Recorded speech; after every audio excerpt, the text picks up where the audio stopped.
roll up the rim season. And what if I won the max prize? Would you just slide over here, my guy? Yeah, that's it. So you bought me the coffee, and then what can you win? We talked about this yesterday. The ID buzz. You get the buzz going. You know what's funny? I was listening to the radio. I was listening to the radio yesterday. Excuse me.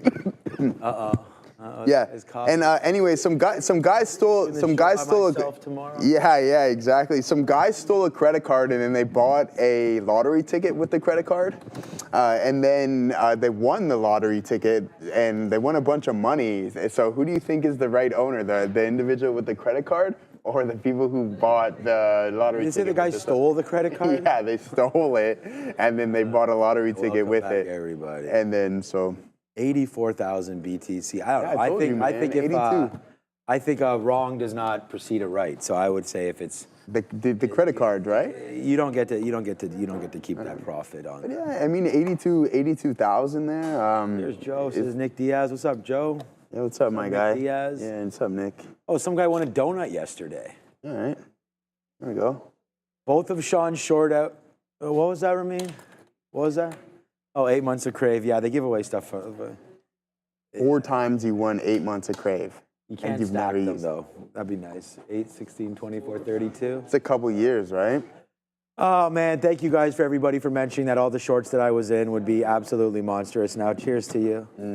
Well, I mean, it's tough, man. We did well, though. We shorted back into AMD. We got taken out of Palantir short, which would be huge right now. We got taken out of the Q short. We got taken out of iBit short. Short. Thing is like, it's all good. It's all good. There's Palantir short, taken out of it. That went a little high into the height of the day. I added RSI down here to get a feel for it a little bit more so I can, figure out where that relative strength is exactly. Oh, man, maybe they should check out. Do we have one up there? We have an RSI video up. Yeah, maybe I should check that out myself. But, yeah, go check out our RSI video as well. We went top to bottom. Did you pay your taxes yet? Not yet. I usually wait till March. Like around the deadline, no? You usually wait till around March. Yeah. It's February 26th. I guess it is time. So yeah, it's time to do that, I didn't pay mine yet. Did you vote yet? Did you vote or no? No, I mean that's tomorrow, right? Thursday. Yeah, man. The early polls. Yeah, I should have. We were talking about that a little bit with Obi yesterday, and my parents went, and it was packed. No, it was Sharif. It was Sharif that went to vote. You voted earlier? Or was too busy? Yeah. He was. So he was saying that it was a little busy where my parents were there in Oakville, but apparently. Yeah, I mean, hey, it is. Better not be me. If I ever fall off this stage, man. That's it, eh? 3-4 months off. Broken hip. At least. Yeah, you paid your taxes yesterday. Yeah, man. I mean, I hate. Get that return, man. But the thing is, though, when you get that tax return. You get a return. That must be nice. Yeah, I mean, don't blow it all in one place, I have no idea what a tax return looks like. No, because as traders, you got to self-declare. So you got to declare what you earn, right? Because this is not so. It's if you've had a profitable, and it's fine. Paying taxes mean I was just going to say that you have some money to pay your taxes. That's the whole point. Is that if you make 10 grand this month, then you're supposed to save back here in Canada 5 grand. Yeah, that's insane. That is insane. Yeah, and 10 grand is an okay month. Yeah, so, you do that times 12, you have a 100 grand trading year, then you have to have, sure, you can write stuff off against it, blah, blah, blah. I think that's best, being self-employed is when you kind of build yourself like a sole prop, declare yourself like a sole prop or a proprietorship or something along those lines. Yeah, you can that's what we do. I'll write off certain things, maybe this coffee, for example. Yeah, that's it makes me focus on trading. Yeah, exactly. I should say less in case there is some sort of IRS or something watching this thing right now. But we make less. You know what I mean on that one. But I mean, I'm just looking over here at Amazon, and we went over we were talking about this all morning. Yeah, go. And the frustrating thing is okay, we go up about 3-4%. And then we just give it all back in a matter of a couple hours. So we're now heading back to the low of the day here. And I think we're going to exceed that. But yeah, it's okay. We'll get it rolling here shortly. But we're going to see what my guy is up to. He's ready to go here for the afternoon rundown.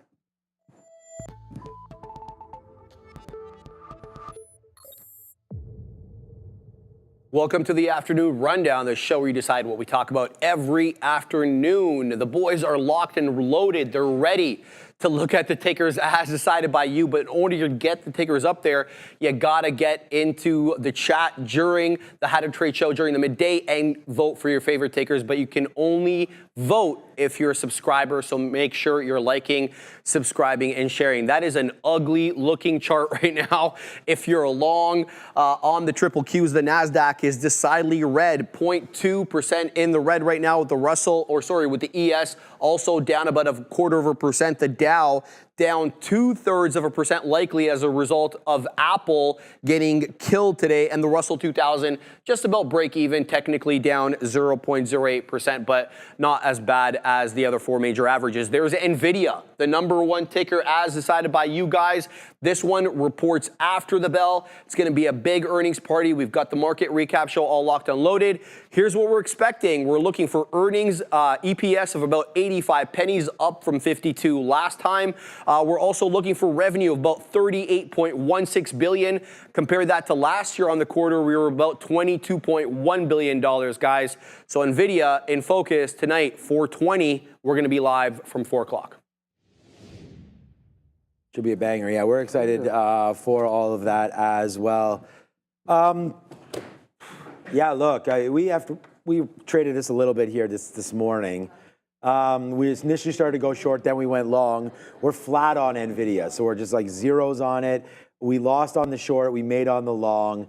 Eventually, we got outright. Like this is the frustrating thing about trading. Like, there's many frustrating things. Joe and I we're talking about that, and just the realities of trading. And I can go into that, but I'm not going to preach again. So whatever, you guys know what it is. But like we get out and then this happens, you know, like it breaks through that 132, goes right up to 133.50. That was the high of the day at that time. So that created us a flat trade. Short, made money, lost, made money, long, lost, flat on the day, and then this happened. So yeah, still a nice little downside mover there. You would have thought earlier on today when NVIDIA was up 5% that there was some love in the air for the report, but right now it looks like it will sell off into the end of the day there. So we chose AMD, and you know, it's just not as dramatic at all. This went from 105.60 where we are short. We were short. We averaged it in. Like, this has been a monstrous trade. This is going to be a very, very top trade for me today.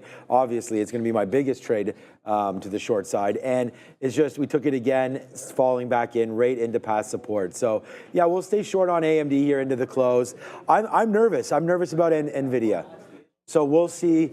It's nice to hear you mentioned before that Amazon wants to keep buying and keep supporting the whole thought here of what we're doing as far as data centers and H1s and all this. But I don't know, at the end of the day, these stocks have somewhere to go, and it looks like they want to go down. So I'm a little nervous, to be honest with you, about this report. We're just going to have to see what winds up happening, but I don't think you can be happy with this sort of movement here in NVIDIA, especially as we go with less than 2 hours left before they report.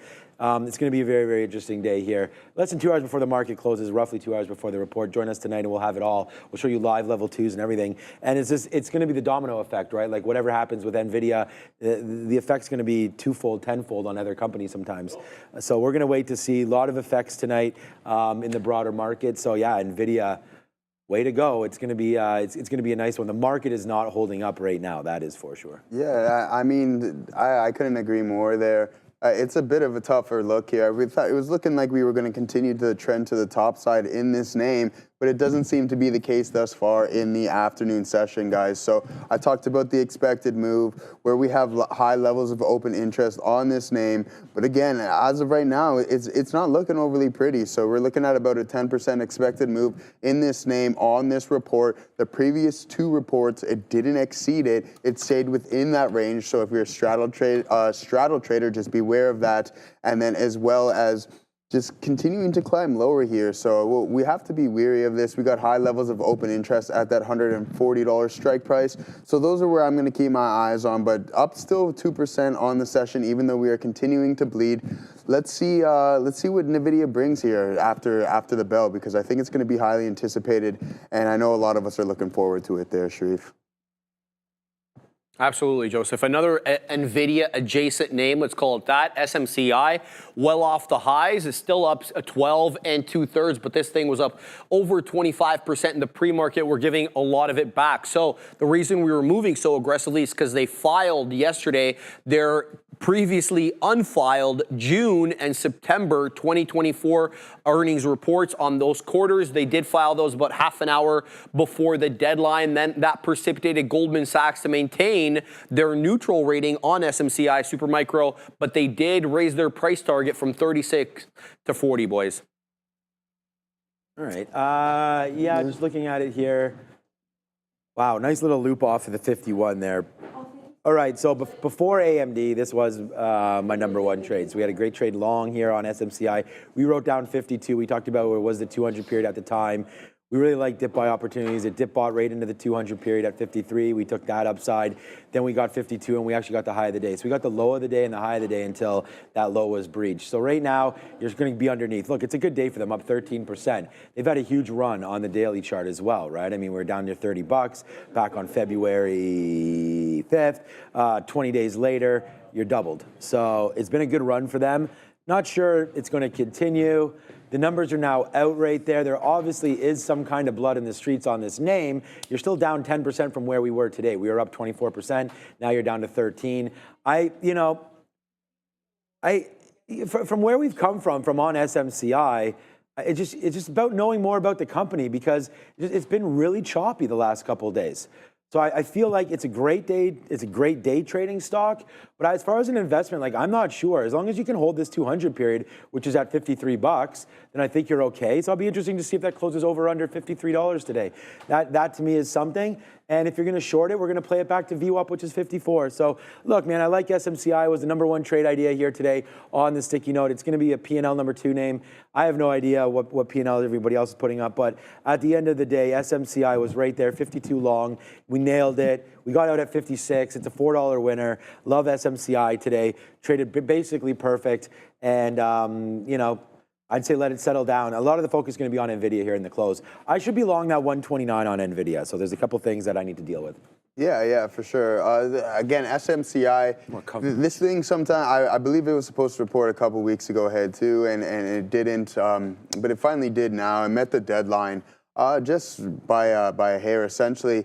But one thing I want to point out with this name from an intraday perspective is that from the pre-market, we have been trading below the volume-weighted average price. So I think that's really key to note here. And then we popped through this, through VWAP, and we held it for not overly too long here, guys, just a couple of minutes here, about a half hour or so. And then we went right back down. So to Katina Man's point, are we going to finish over or under 53 in this name? And as of right now, I'm going to have to go with that under, because we've traded under the volume-weighted average price for the majority, and 53 would put us just below it as well, too. So I think that we stay below it in this name. A big part is, let's see what happens with NVIDIA. I think it's going to have a big part. If it starts running, then some of these semis are going to probably start running as well, too. So we're going to pack our patience on this one, hold our horses, and see what's going on with it. Katina Man traded it very well today. But for me, not necessarily my type, even though price action is price action. I like to avoid this name because it wasn't necessarily my setup earlier in the day. And when I run my scanner, the very key criteria that I'm looking at, and this name just doesn't fit it. If we go back into this range from a daily perspective and see what's going on, it's just moving sideways. Price is starting to compress. That ATR is really starting to dwindle, but then it started to break out and it started to expand. We started getting that price expansion, but now we're heading back down to the south side. So let's see what happens in this name. I'm going with under 53 on the session. Yeah, and that's it. What do you think about that, Sharif? Look, man. What isn't a good look, though, Joe, is this chart on Apple getting creamed, losing that 240. It just was at 250 yesterday, already down over $10. There's really no specific catalyst. What there is, though, is Apple doubling down on DEI, saying that they want to tweak their diversity, equity, and inclusion policy. Donald Trump responding, saying they should get rid of it altogether, not tweak it. The market reacting, it's down 3%.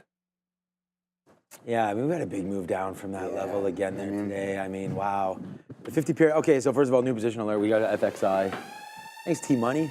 From, oh my God, we can do some spins again. I'm going to spin something in this thing here. Do I have even 400 points? We're going to see if we can win. All right, we bought some FXI down here. 36.25 is the level that we are looking at for FXI. So we'll go long here. We'll average it back into 30, drop this out if it loses 5, 6, 7. Oh, you lost.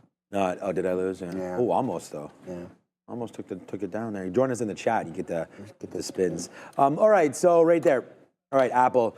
So, you know, there's the VWAP trade again. Like, I sat here and I was talking with Joe, and I was like, I think I was going to short the futures, and I just chose AMD, and definitely regretting that one because it's not moving down as much as everything else, pretty much. Like, if we shorted anything else at the time that we did, we would be absolutely monstrous right now, while AMD is 65 cents in the money.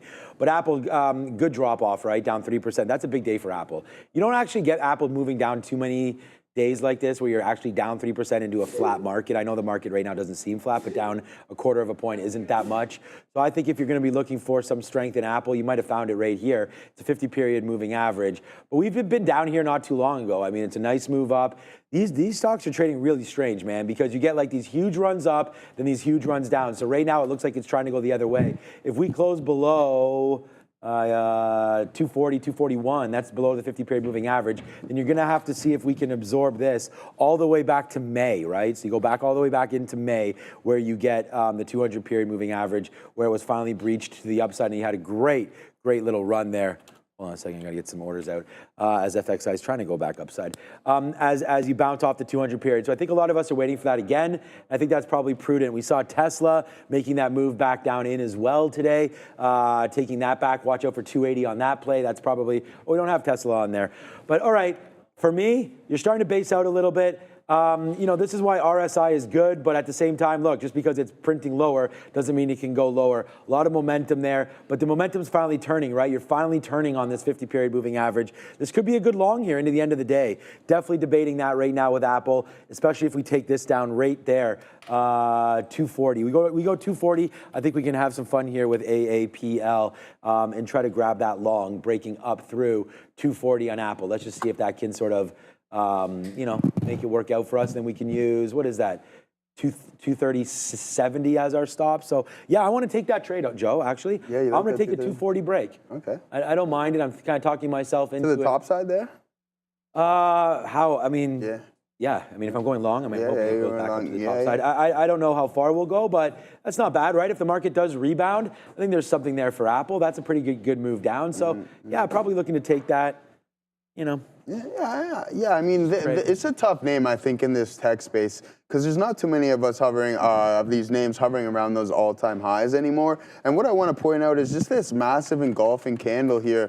I forget what day this was, but it just sold off, and then we covered that. But it took some time. It took about a week or so, a little bit over a week, just to recover these losses. But then we just reject this area high as well, too, guys, and then head back to the south side. So down 3% on the session. I think it might be a little bit tough to rebound here on this name. It might be exhausted, but who knows? Only time will tell. We'll see what happens.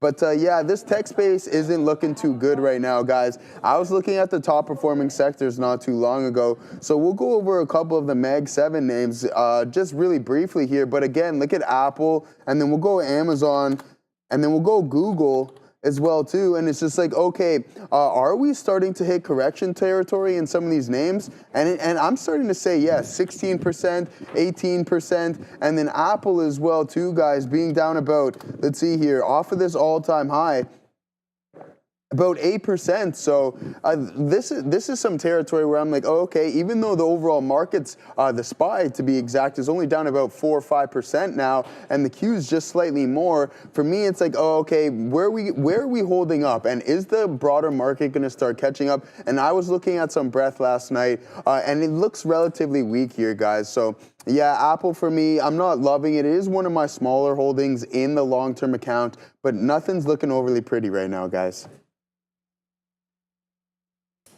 All right, guys, here's FXI. You can see it's been gapping up a couple of times here in a row after really getting creamed on Monday. Good recovery yesterday, another good one today. China has been very strong. So is this bad boy right here, Alibaba, gapping up again, over 3%, 3.75. It was up much higher. Bernstein gave this one the nod today, upgrading it to outperform for market perform and boosting that price target markedly, guys, from 104 to 165. All right, so thanks T-Money for obviously voting a couple times and getting FXI on there. I can see that you're in it, so I'd assume that that's you. So thank you for putting that on. Yeah, we just bought this dip right into 335. I mean, again, we had written it down. It was where the 200 period was at the time. Obviously, things have changed. So just for everybody out there, like I'm not as in love, obviously, with this trade right now because there isn't too much support down beneath here. So I'm going to get out if it breaks 36.25. But yeah, what an epic move it's been here on the daily chart for FXI. Huge move to the upside. So yeah, I just, again, like the stock. I'm going to try to get something out here at 40, and then if we can get, that's where the 50 period is, and if we can get something up here as well to close out, fine. But we've been really slow throughout the afternoon, like on FXI, as you know, it kind of will just go back and forth with the stock, with the general market. So hopefully the NASDAQ can get going a little bit, and that would create some action there for FXI. So yeah, I mean, I like the stock, but don't love it down here. Not as much support as I had hoped, but we are going to get something out at 40 for a nice little 5-6 cents. Hopefully we can just add a little bit to this. Big move upside, man. You don't see that happen too often in a big market. You're up about $29 up to 37. So let's give that, you know, $7, $8 on 29. You have 15, 20% or so in just over a month and a half. So big move up for FXI. And yeah, I think there's more to come, but I'd pair some off. So we're going to go long and see what we can do on this ride upside. Yeah, for sure. And I agree with you, Katina, man, because I was just looking at some of the percentage gains just year to date anyways. And there's no doubt that the Chinese tickers are starting to outpace the overall market here, guys. So for me, it's like, okay, what's going on here? Can you count them out? And as of right now, beating the market, we got FXI up about 23.25 here from the beginning of the year to date. So you can't really argue those types of gains. I mentioned time and time again, is this space uninvestable due to the gaps and the volatility in them? And I guess I'm going to have to eat my words eventually, because when you're beating the market, then you really have to start to take a look and say, hey, is there something here? Is there some trading and investing here? With BABA being up 72% as well too, guys. So those are some things that I want to keep an eye out on. And for sure, you have to monitor something, especially when the broader market has not been trading so good so far this year. So yeah, I'm liking the Chinese space. We'll wait for a potential pullback here in these names, and maybe we'll look to get involved there. All right, let's get this going here. Each year, over 3.8 million concussions are reported in the U.S., yet there is no FDA-approved treatment. With NYSE-listed Oragenics, OGEN, is changing that with its first in-class intranasal drug designed for rapid brain access. So, guys, very, very important stuff here. With the concussion treatment market projected to be reaching $8.9 billion by 2027, Oragenics is uniquely positioned to lead the way. Scan the QR code right there to learn more about OGEN. Again, ticker OGEN on NYSE ARCA. So check out OGEN today. Get a little more educated there about the concussion. We like we said, we had Brett Favre on there. You and I, big supporters of hockey and things like that. And with more and more of this stuff happening, it was interesting what Brett said there about there's no way he let kids play football, just based on what he knows. So I thought that was pretty interesting to hear that. So, definitely some important stuff happening there with Oragenics. So make sure you do check that out. Okay, I just want to say, because we are close to getting in, I put that order in for Apple to see if we can break long on that. You know what? No matter what people think about, NVIDIA, or what people think about, the report that's imminent, I think there's going to be some FOMO for it. I think traders will want to get long heading into the print. So I could see the market battling back just a little bit here. So NVIDIA. Yeah, and I think that will lift the market. Yeah, absolutely. So, that's where that play for Apple, I think, is relatively important. I think it's a 240 break, and then we use like 239.50 or so, give it about 50 cents, and we see if that can work there to the upside. So I'm a fan here. I like this trade happening for Apple. That could come in sooner rather than later. I just wanted to bring that up to everyone's attention in case it does come through. It's a trade that I'm happy with. Okay, China, this and that. All right, it's your time to shine very, very soon here because we're going to be talking about crypto in just a couple of seconds. Let's go over to Sharif and figure out what the story is with BTC. The bleeding continues, Sean. We're down right now on IBIT anyway, below $48. Bitcoin trading around 84,000 and change. This headline is from yesterday. We saw over $1 billion of net outflows out of these Bitcoin spot ETFs yesterday. I'm willing to bet you there's probably an equal amount that outflow today. We'll have to wait until tomorrow, guys.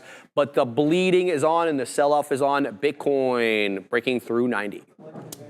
We got long Apple, but go ahead, Joe. Yeah, I mean, just referring to Bitcoin here, and we all know about the ETF as well too, guys. It was one of the more successful launches of an ETF. But then now those tables have slightly turned here as we have record outflows coming out in this name, over $1 billion. Over the past couple of days and even over the previous session. So with this name, I was referring to it. I was telling you guys multiple times. Katina Man said that. I said, once we break through this 91K, we're going to eventually head to the downside. Look what we have from a technical perspective as well, too, folks, is that we have that double top. And I mentioned this before, with the inability to construct a new high, something was not adding up right. I was looking for this hammer candle to hold, and it hasn't been the case whatsoever. It's not looking pretty in this space here. And I bet if Bitcoin's getting slacked, some of these altcoins and these meme coins are losing people a lot of money, and that's not something I'm not a part of here. So for me, the next target is, are we going to come back and retest this breakout area of that 73,000? And I mean, we can go back to that in a session. We know that Bitcoin can put in those $8,000 to $10,000 days, and it can happen to the downside as well. With this momentum stepping in, I wouldn't be surprised if within the next couple of weeks we come back and we test this breakout level again, Sean. Yeah, what's up, Dr. Marin there? He's saying, what about NVIDIA 200 that we were talking about? I mean, I think NVIDIA can close in and around that 134, 135 area. Then you get that 10 or so % move upside. Then you're into the 145, 150 area. Then we open up tomorrow and we see what winds up happening. I mean, I can't predict what I think is going to happen with the stock market. I just know that I do like the stock. We are into Apple. All right. Now, as far as IBIT is concerned, look, man, we had that short early. We talked about 87,000 being relatively key. I either got to use a little bit less shares or give myself a little bit more room. But this was a punch out that I'm completely fine with, right? And what I mean by that is like when you get stopped out, you get stopped out. This is not a big hit at all. But we were looking short today on IBIT, so I'm going to say congratulations. Hit the sirens up there. We were going to go short on crypto. It didn't work out.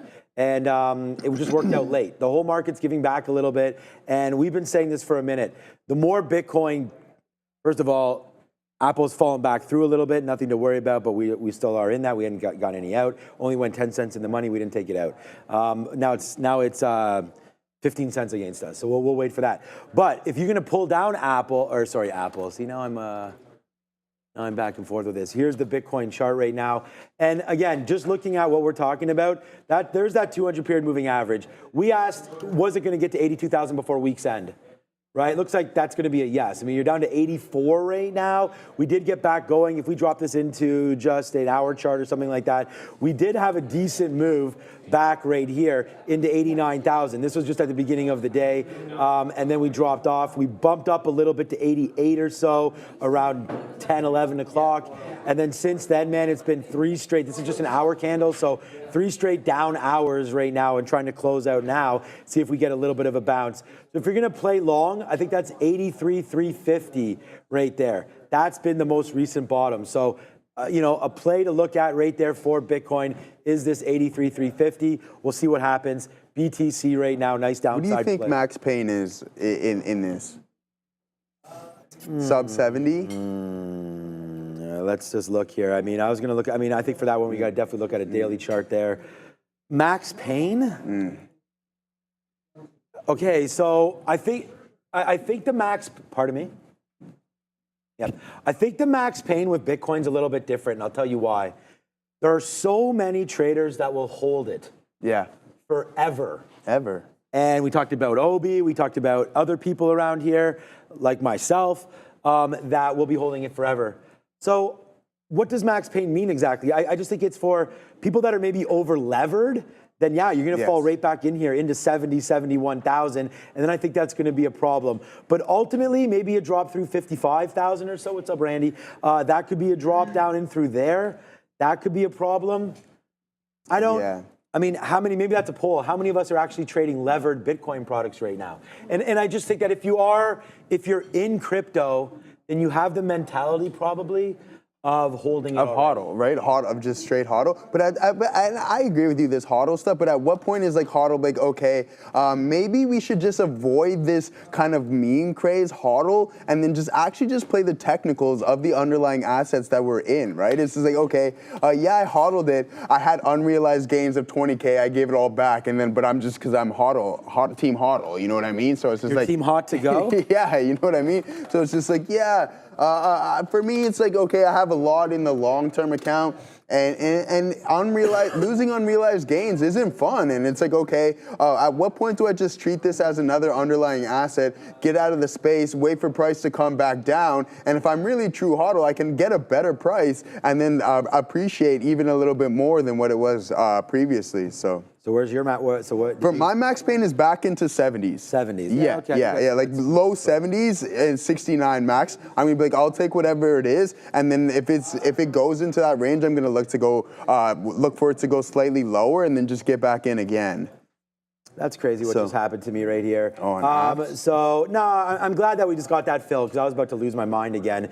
This came right back into the 50 period. We just put on the exact same amount of shares, and now our average price is 84. I didn't even, you asked me the question, it's my bad. I should have had offers out there. I would have got something out. We normally get things out for about 10 cents, so now we have an upsized position on Apple. We'll see. It almost faded out again for us. So Apple right now, we're trying to take a little bit out as we go. So I do have another offer there in the 90s to get some more out of Apple. Hopefully we're able to do that.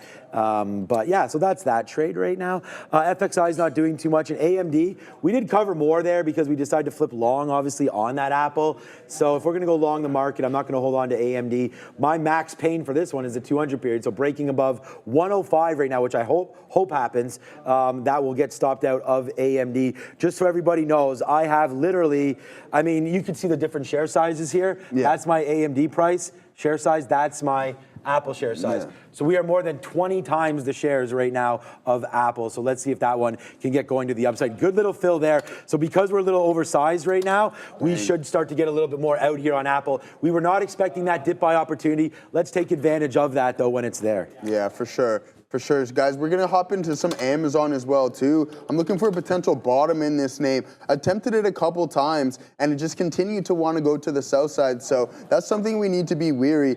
We were up multiple percent, closer to 4 or 5% in this name, and now gave back all those gains from yesterday. I'm not going to hit panic mode 2 yet on the swing, just yet on the swing trade. But I'm going to be weary, right? And it's my job to be more than alert. We have stops in place, but you can see that within this trade, we look to add. And with this specific add here, I'm looking for that test of the high day and the break of it. And then once we break the volume weighted average price, I got to get out of Dodge on this name and just reassess the situation. Then we have some more indecision here as well too. And I'm like, okay, let me try another long here. We've been trading above the volume weighted average price for the majority of the session. I'm looking for that elastic effect in that indicator, and it just didn't happen. It broke, that elastic snapped, and then now we're continuing to the downside. But again, we have some indecision in this name around these lows, and now we've broke through that 5-minute opening range to the downside. Now I'm going to continue to look for this bounce, and hopefully we get it. I'm not expecting it to trade all the way back to the volume weighted average price because I think that's going to ask a little bit bit much. We know that we had some names like Apple and NVIDIA giving up some returns as well too, Apple being devastated. So again, it's just like, let's wait, and if the market isn't going to rally, we have to be prepared for it, because around these times of the day, it's more of a slower burn. It's a slow grind, and you have to be extremely patient if you're looking for that move to the top side. That momentum is waved out. We only have about that momentum for the first hour and a half, 2 hours of the day, and then it's more just like slowly grinding, and you have to be weary because you can get wicked out multiple times, and that happened to be the case here in Amazon for me. So yeah, we'll wait and see. 214.50 is going to be the target, and we're going to hold until then. All right. Yeah, we got, I mean, first of all, spin it right now. I mean, good trading, obviously, on Apple there. As not good trading by me, but it came back into the 50-period moving average, and then we just did this, like able to get bunch out on that top side. So we're more than happy with sort of what we just saw and what just witnessed there on Apple. So far so good on that trade. Let's see if it can hold. I was like, no, because it looked like it didn't want to hold. Yeah. 240 there. Let's see if it can get going back there to the upside. So right now, yeah, man, we have notionally a very, very big position on, but we're already out of 40% of it here on Apple. So yeah, man, we're really hoping. We're at 15s, man. If we can get that, that'd be pretty nice as well. Give me that, yes, sir. Oh boy, right now, this is a big trade for me, Joe. So that's a good one, man. You know, we talked about that, and good little reload there.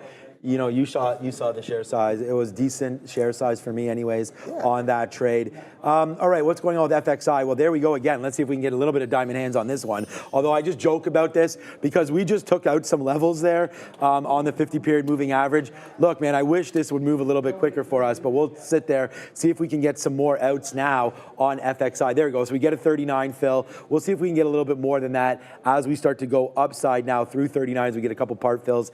Hey, look, I'm not going to lie. Using BYX right there with the Ys, so you could see my fills. So it is what it is. We'll get out right now. We're out of about less than 10% of that trade. Good upside move there as well. Apple just touched 20s, so I'm going to get a little bit more out as Apple's trying to get going upside right now. You know, you got to take advantage when you're right, because when you're wrong, it's a Max Payne situation for me, because I let the trade go against myself and then I punch out. Yeah. And if we don't punch out a winners, then it's kind of like reverse psychology there and it starts to hurt. Yeah. So we'll wait to see here what's going on with Apple, taking out a little bit more now, sub 240. It's going to be already close to, my number one stock is going to be AMD, but Apple's right back in the spot as well. So far so good on that one. Let's wait to see if we can get a little bit more profit though here on Apple, and to see if we can return back up to that 240 area. Just noticing that we had some issues up there, right? We got as high as 64, 65 on the RSI. Let's see if we can push that upper boundary one more time on that. Come on, FXI. There it is. There it is. Yes, sir. We get the 40s as well. So DJ Collins says there's another one, and we'll do a little bit of money bag yo as we're running through on that one. Let's go, FXI. Some nice upside plays right here happening right in front of us. So maybe FXI does get going, and we have a nice little win for us here as well. And then Apple's trying to go. So yeah, so far so good here today, man. We've been really putting on something now. So let's go Apple upside. Yeah, for sure. And one thing I want to point out, guys, we have a pretty stellar earnings report list this evening. So with the likes of NVIDIA, Snowflake, Salesforce, C3 AI, and Marathon Digital, and I believe Mara is one of the more popular names here. I guess a lot of them are like with NVIDIA, but this Bitcoin miner is not looking good whatsoever. And we'll just take a look at this thing from a daily perspective as well too, and just look at this price action. Sean and I were talking about the vehicle, like the car industry just being almost uninvestable. And as of this, from a history standpoint, this is leaning towards that as well too, with the likes of Riot, Mara, and some of these other names as well. And it's like, okay, what is going to happen? I'm curious to margins, right? Because now it's going to cost more. These Bitcoin mining rigs are using a lot of energy. They're getting much better, so you need to buy more. You need to update your computers. The cost of energy is extremely high.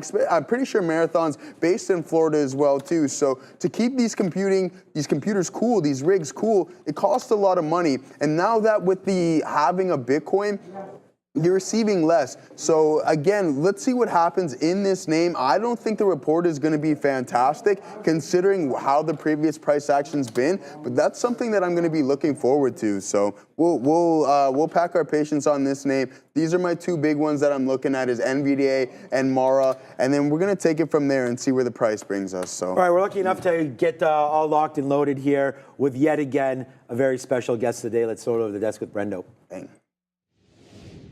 All right, time to learn something, guys. It's nuclear, I mean, the entire industry, but SMRs a little bit as well. I'm really happy to be sitting beside Jason Barnard, CEO of Foremost Clean Energy. Welcome to Toronto, first off. Thank you. And welcome to the studio. It's good to, we were talking a little bit off camera, it's good to have a face-to-face conversation instead of on Zoom. Yes, it is. Thanks for having me, Brendan. Yeah, it's good to get a little more information about the company and the industry in general. It's been a really hot topic since the beginning of this year, going into the latter part of 2024.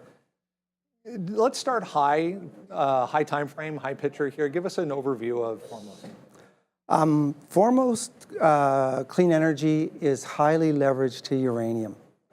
So we are in the uranium business, and which is connected to nuclear power. Right. So nuclear power is one of the hottest mega trends on the planet. Yeah. And when you are seeing high demand for electricity power, you also will need that fuel, which is the uranium that goes in.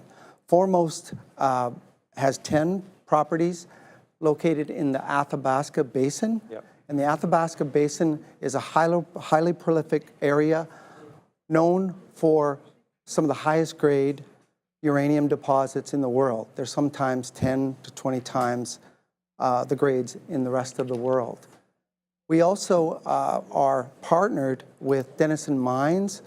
They are a 20% shareholder of Foremost. They recently participated, took a good chunk of our $10.5 million financing, which allows us to go and explore and drill on our uranium properties. So if you want to be connected to that nuclear power trade, we're an investment you can do that in. And what we're going to do, our budget is $6.5 million to go and drill. And what we'll do is bring a lot of shareholder value and growth to the company in the clean energy space. Let's talk a little bit about the process here, because a lot of people watching might be hearing this for the first time, might not have done their homework or researched this industry at all. Talk a little bit about how uranium has just, in, as we said, past 6-8 months kind of thing, become such a hot topic and why it's so critical to this clean energy push. Yeah, well, uranium is a hot topic. There's currently a supply deficit in uranium. Yeah. So already it looks to be a secular bull market. The deficit is about 25%. And so that bodes well for uranium as a commodity. And that's why we were able to pivot. We also own lithium assets, but our main focus is our uranium assets with our partner, Denison Mines.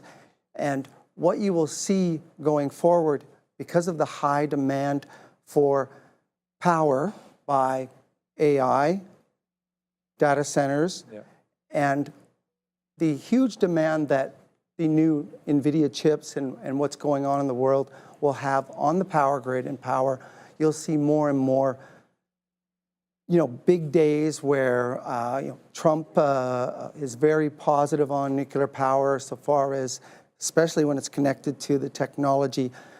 Uranium is very small carbon footprint. Right. So it is clean in comparison to other forms of electricity. And it's a baseline power. So if you want to compare it to wind or solar, when it's not windy, you don't have power. When it's not sunny, you don't have power. This is consistent power. And if you're Google, Microsoft, and you want to invest into future power, what you want to do is you want to have no carbon footprint. So that's where you want to invest. A lot of people might have heard the term small modular reactors, or SMRs, as market participants tend to refer to them as. How does that form factor better suit this overall movement, in your opinion? Well, it's about demand. Right. So the overall movement, it's about demand when it comes to benefiting foremost shareholders and foremost, because we're in the uranium business. Overall, the small nuclear reactors will make for a high demand on uranium, and what they will do is it will make it very easy for power to come to specific locations. So the small nuclear reactors have, what they've done is they've used technology to make it safe, and these things should be on stream soon enough and delivering the kind of power that the AI and the data centers and the new world order needs. Yeah, and there's lots of countries around the world already not only utilizing the SMR technology, but have it up and running. What do you see as far as North America, Canada, or the US specifically, a timeline for maybe implementation of that tech? That tech is a while to come on stream, Yeah. but all the investments going into it are happening now. That tech will sort of coincide with these big data centers because they take time to put together too. All of that demand, by the way, on uranium is not factored into the current supply deficit. So that's just going to create even more demand in an industry, uranium that is already not delivering enough uranium to the world. So people watch the spot market, they think, oh, geez, is there no demand? That's a small percentage of uranium that trades worldwide. And I think you'll see that'll all work itself out because the higher, the long-term contracts on uranium are all pointing higher. For instance, NextGen, who just did a $1.6 billion deal, just 5 million pounds, but they sold uranium at a floor of 80 and a ceiling of 150. So when you have long-term contracts heading higher and higher like that, staged higher and higher, it tells you where the commodity is heading. So when the SMRs, the small nuclear reactors, come on stream, it'll be even more of a drain on the current uranium supply, and we need a lot of it. So that's what benefits foremost, and we plan to be delivering uranium to the market just in time for that. When you look out to maybe the rest of 2025, I mean, you mentioned the arrangement with Denison.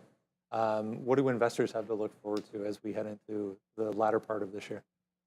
Well, what they have to look forward to is drill, baby, drill. So we have done our raise. We raised $10.5 million.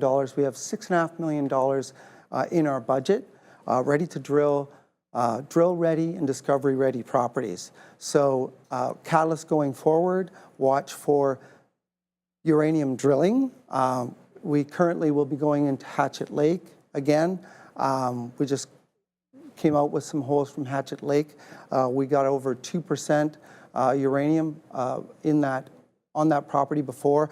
We've got 10 properties. So we are not just a company that has one property, one and done. We've got 10 properties. We've also got help technically from Denison. We've got a good technical team.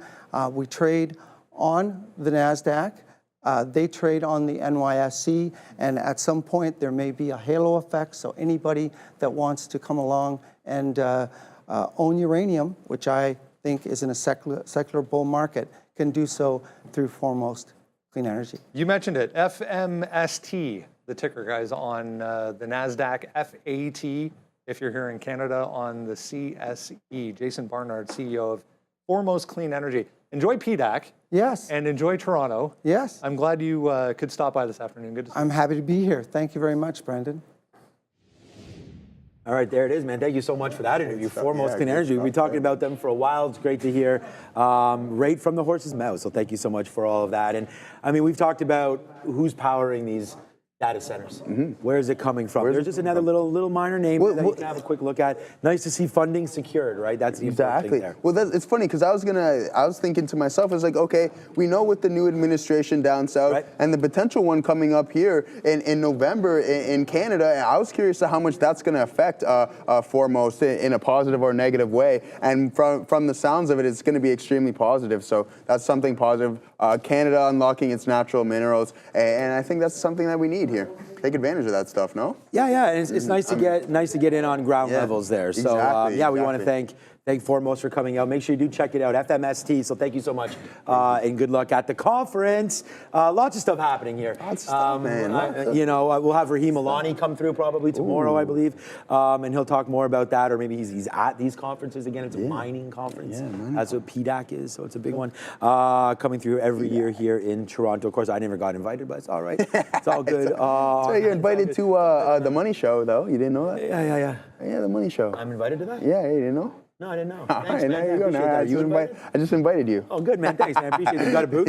Yeah, we got a booth, man. We're going to get a booth. Yeah. What's it called? Joe's Option? Yeah, Joey Option. Joey Option. Show, pull up to the Money Show. We'll be there. We'll be there, man. I know Sharif's going to the gun show. Yeah, he's already been going to the gun. He's got multiple booths there, I think. So. Man, to have no kids and tons of free time. Where's that guy? No, he works really hard. He doesn't have too much free time. Trust me on that one. Yeah, but when you're in the gym, you don't have too much free time. No.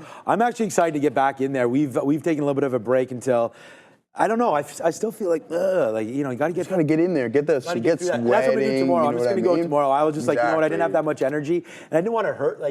I don't know. Sharif was the one who sort of mentioned this. You don't want to hurt yourself. You go in there not feeling. Neil mentioned too, this guy lives and breathes on his watch there. So he's if his heart rate is a little off, he won't even work out or anything like that. No, but we're not making fun of it. But no. But that's what I'm saying. To more experienced, workout plans is that you don't want to do that if you're not feeling 100%. No, for sure. So part of it, but we feel good. We're gonna get back in there tomorrow. Get that swimming going. You know what I mean? My daughter just tonight. She was already at the arena this morning, 5:30, and then tonight she's got baseball, so she's gonna be hitting. Is it indoor? Back in there, man. Yeah, she's gonna be there at the batting cages. So I gotta fly almost as soon as 4:30 is dropped. You're a busy guy over there, man. Dude, Is the boy still snowboarding? Yeah, man. Yeah. So listen to this. Sunday we got to drop him off at 7:15ish. At Blue. No, down here. Okay. And then he takes a bus up with a whole bunch. So okay. We gotta do that, and then I'm driving basically right behind the bus all the way up to Aurelia for a 9 a.m. The game is 10, but Dryland starts at 9. So I got a Sunday morning where we're off. The Katina clan is off. Wow. Sunday morning, 7 a.m. snowboarding. I'm not complaining. I mean, if I didn't have this to do, I'd have nothing to do. Right. So, all right. I mean, tonight, man, tonight's going to be big time earnings. Just so I don't have to look for it, Adair, if you could send me the earnings calendar, and then we'll show that. Adair does a great job of putting together an absolutely fantastic earnings calendar, and I want to make sure that everybody can see that. So we'll show that to you very, very soon, and with expected earnings and everything like that, NVIDIA, Snowflake, CRM, all coming through tonight. Should be an exciting one. All right. As we had Foremost on there, Apple is doing its best to try to get going. We got some great outs, man. And I was getting excited here. Ramin asked me if I was doing okay. And I said, no, not really. And it was just because Apple was finally going there. And then it stopped. Yeah. As the bell tolls right there. And wow, and I said to Joe, only to have been able to hold the full load all the way up. But again, I placed support and resistance. We came into something that I thought was past support, and we sort of emptied out the clip there. And happy that we did, obviously, but would have been happier up there. So that's what I'm trying to do. I'm trying to find different tools where I know that potentially the move has been exhausted and where to get out. So this is these RSI. I'm gonna keep watching, and every time we touch the 70 mark right here is gonna signal to me a little bit overbought. So we didn't quite get there. So I think I would have emptied it out if we would have got into that area. So we'll wait to see if that does happen now as we look for a little bit higher profit-taking opportunities here on Apple into the day. FXI, let's go. Bang. Bang, a little bit of bang. We bought that dip on it. Thank you to T-Money, who in the chat was like, yo, it's coming down to your levels. And it literally came right into the exact level that we had. Well, actually, we wrote down 36.25, but came into that level. So we did take a bid on that, and that's working out pretty good. We're able to get out more of AMD here as the day goes. So we got some more out there at 70s. Now we're trying to go higher. Like I said, I kind of want this to break through right now. Although we only have 20% left of our Apple trade, we're still here for it. So there's another out on Apple there at 30s. We'll see if it can go a little upside right now. AAPL is what I'm cheering for now. See if we can get a downside push, upside push in Apple, and then not really worry at all about AMD. The stop here is 10 cents from now, breaking through 105. So like Tesla would be the one that I'm interested in. Oh boy, you know, some famous trader has coined that. And oh boy is right when you're looking at what Tesla's been doing. So straight destruction to the downside. There's been many names that have had, I don't want to like say that, you know, Tesla's the only name here. We've seen AAPL, we've seen a lot of these names like a Palantir, like a Tesla that got really excited and just lost the froth on this. Tesla hasn't had very many good stories recently, and I think you just got to wait for one. And when you get one, it will run. Yeah. You know, like I really thought, I saw the problem with X, like I really like Twitter and everything right now. I don't know how much you're on it or not. No, I'm not on it very often. Okay, probably a good thing. I'll tell you, it's very influenced now by the powers that be. You know, like if Elon tweets anything, it's coming right to the top of your feed. Right to if there's anything like I feel like more conservative, it does kind of come to the top. And it's almost like, am I even following these people or not? It's like you get a lot of suggested content like that. So what I'm saying like that, and I'm going to talk about it in sort of a good way here, is that I feel that once there's going to be good news for Tesla, I feel like it's going to be all over the place. So like looking at robo-taxis, looking at potentially the Waymo effect and things like that, I think Tesla's going to have another day, and it's going to be pretty soon, where you're going to get a capitulated move to the upside on a good story. I wonder when that story is coming and what exactly it's going to look like. Exactly. But for right now, there's just so much pressure on the name. I agree with you, and I think under this name here, Sean, it gets like that cult-like price action behind it, right? You get that cult-like following in this name, but when it really starts to sell off, it's tough to hold on to it, especially with a high beta name like Tesla. So by all means, can it get rolling again? Absolutely, and I do believe it will. Once that fleet in Austin is fully released, I think that could put a flame up under it as well too. And we know that it's nothing for this thing to put in $50, $60 days when it starts to really, really pick up some steam. So one thing I'll be keeping an eye out on is Tesla, but until then, I'm not going to put it in the realm of AMD or anything along those lines, but you got to take into consideration when you're down 40% off of those all-time highs, you got to take a look at it and be like, hey, what is going on with this, and what is that next catalyst going to be? And we're just waiting for it here. FSD is still, I guess, around the globe, quite a ways away, and you have the likes of Waymo and other companies, and that company specifically, kind of outpacing Tesla in that autonomy race. So again, it's like, what are we going to do, and what is that next catalyst necessarily going to be? I think we just have to pack our patience on it and be ready to withstand the volatility. Because I mentioned before, it's a high beta name, and sometimes these pullbacks are like, okay, should I be into it? And I know that conversation comes up a lot, and here on the floor, a lot of us would agree. It's like, okay, it's not just a car company, it's a data collection company. It can be whatever you want to call it, but sometimes when it puts in these types of moves and continues to have these massive sell-offs and takes 4 years to put in a new all-time high, it's hard to not think, because I'm only human, is like, okay, is it only a car company? And I believe Elon himself said, yeah, the stock price is it's too expensive. And I don't know what he necessarily means by that. But hey, again, tough space. I do believe it's more than a car company. It's just you got to be really, really patient with this name. So yeah, and that's all I'm going to do is just be patient with it. It's my third largest holding in my account, so I have no other option but other than to either just realize whatever gains I may have left, because I'm in a good price. Positioning is extremely important too on this type of ticker. So how much am I willing to give up here? And we're getting to that point where it's like, you know what? Maybe we're just going to wait. Maybe we'll lock in some profits and then just look to buy back at a lower price, because that's what I like to do, my friend. So Another leg down. Yeah, good analysis there. Thank you, Joe, for all of that. I mean, I thought people were asking about where to get involved, and we always look at the 200 period moving average, and it's worked out well. That's down at 280 for Tesla. Okay, so this is the thing about trading, Joe. It's like I sit here and I sort of bitch and complain about like I don't have enough shares when it rips to the upside. You know, but at the same time, like it saves you from what's happening right now to Apple. And I told you we only had 20% left. Since that comment, we got another piece out there at 25s. If we can come over here, I mean, just quickly, I'll show everybody. We got a piece out right there. Then once it broke the 50 period, we got out there through 240. So now we still have a small piece left. We have 10% left of this name. So, you know, happy with how we sort of performed here with NVIDIA. With Apple, and yeah, so that's going to be just a play for me right there. We're going to wait to see if it breaks through 50, and then we'll get out of Apple. And actually, I got to reset that stop. So 239.49. It's very, very simple. We'll put that stop in there and make sure that that does trigger out. Again, out of some there. We talked about FXI. You know, that shelf right now breaking. Another leg lower looks to be the case.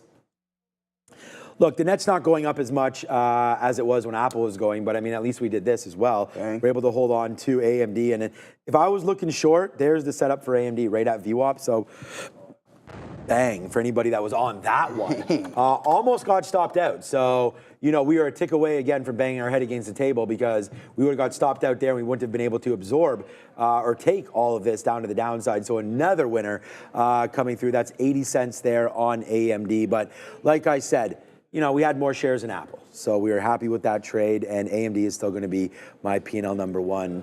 All right, Adara's going to send me the tweet when she gets a second, and then we will go over all of that, and we'll figure out what's going on with the earnings calendar and whatnot today. So we'll have a look. We do know that Beyond Meat is going to be on there. This is one that, what? I haven't looked at this in a minute, dude. Yeah, I mean, $3.50 for BYND. yeah. This was $180 or $90, man, during COVID for sure, and when they came out. Wow. Okay, 42. Good number. In short float, wow. So there you go, man. Beyond Meat right now coming through today. We'll see if they can put some surprises in that number, but right now, not looking great there. No. BYND, man, 42% right now. Oh, what just happened? That's SMCI. Okay, 50-51 coming through again. So I'm looking for Beyond Meat tonight. What we're looking at right here, I'll just go over to the note that Adara made, and I'll be able to show you. I can show you. I might just have to go find the calendar. I'll get it in a second. Yeah. BYND right now, 405 expected coming out. EPS of minus 44 cents with an implied move of over 10%. So for right now, yeah, not great. So right into there, we'll figure it out. Perfect. We will look at that in 1 second. Adara has sent the tweet. So here it is. Thank you, Adara. I'll pull it up right now, and let's have a quick look to see what's going on. So here it is, man. Adara put this together. That's why I want to show it. There it is. Lots happening there today. So pre-market, we had lows. We talked a little bit about that. Stellantis. We can have a look at those names. But it's tonight, man. It's NVIDIA. It's Beyond Me. It's Teladoc. It's C3 AI. It's Salesforce. Salesforce going to put up a big number, I feel like. Revenue expected over $10 billion. So that should be exciting there with an implied move of 10%. You know, the implied move for NVIDIA, 10% as well. So we'll see if that can get going. Tomorrow morning, also Vistra. I mean, another energy name there coming through. Warner Brothers Discovery, Norwegian. I mean, there's lots of plays coming. And then join me again tomorrow night as we will have Dell and Clover Health and SoundHound, some other big ones. Ooh, there's everyone's favorite. Duolingo, and then My Scale, You Scale, We All Scale, New Scale comes SMR, as we just had that great interview with Brendo there, coming at the end. So I want to thank everybody one more time for staying with us here today and join all of us. I mean, you'll still be here, but it'll be Sharif, myself, and Adara on the recap show, and where we'll go over all of those live trades first thing. So far, so eBay reports this evening as well. Oh, they do? I missed them. Yeah. Okay. Do you? I don't think I've ever bought anything off of eBay, to be frank with you. Yeah, there it is. eBay looking at revenue, $2.58 billion. I think eBay's a thing in the past. I used to use it back in high school, so. I think it was one of the first e-commerce businesses, right? But I just think there's bigger and better now. Do you? I think it's good for like Pokemon cards. Okay, all right. Right, Fabian? There we go. Magic cards. Yeah, see. Old gear. Yep. Old and obsolete. All right, so you're thrifting. People able to hear that, by the way? Thrifting, maybe. I feel like we should always hear these guys because that was good stuff. Yeah, he was just saying that anything old, obsolete, things you're looking for. Yeah, I think baseball cards, different sports memorabilia. Yeah, I guess so. Yeah. I don't know. How do you feel about that? Like, I feel strange about buying that kind of stuff, and because what is the like? oh, because of the authenticity. Yeah. Okay. All right. So you want that card? You want the authenticity Yeah, card? but so what? with I'll make it? you an authenticity card. So right now. let me ask you this. So you know how Logan Paul owns like a $3 million Charizard? Yeah, and he wore it down to the ring. Yeah. Are you buying that if you had that type of money? Yeah. You're gonna buy a Charizard? That just shows that how stupid I am and how much money that I have. Yeah, exactly, right? No, exactly. You're just willing to buy these I mean, cards. I'd like to do the research on that. Like, I don't think I would definitely, when, I'm joking, I would never spend $3 million on a card, but I just would like to have that problem. Yeah, right? But the thing is like, look at all those people that bought NFTs. That's insane. Those have turned out to be absolute. I mean, you guys tell me. I don't know. What were those NFTs that everyone was buying? Non-fungible tokens? Yeah, like that. Yeah, I know. The monkey one, right? You're referring to? Yeah, the one that Justin Bieber bought one for like $1 million. People were buying like spaces so they could live beside Snoop Dogg. Yeah. What were I those thought ones? that was going to be. They were very depixelated. What were those things called? I actually thought that. Yeah, Bored Apes. Bored Apes. Yeah. So I mean, I got involved with some of those. I got involved with you? Top Shot.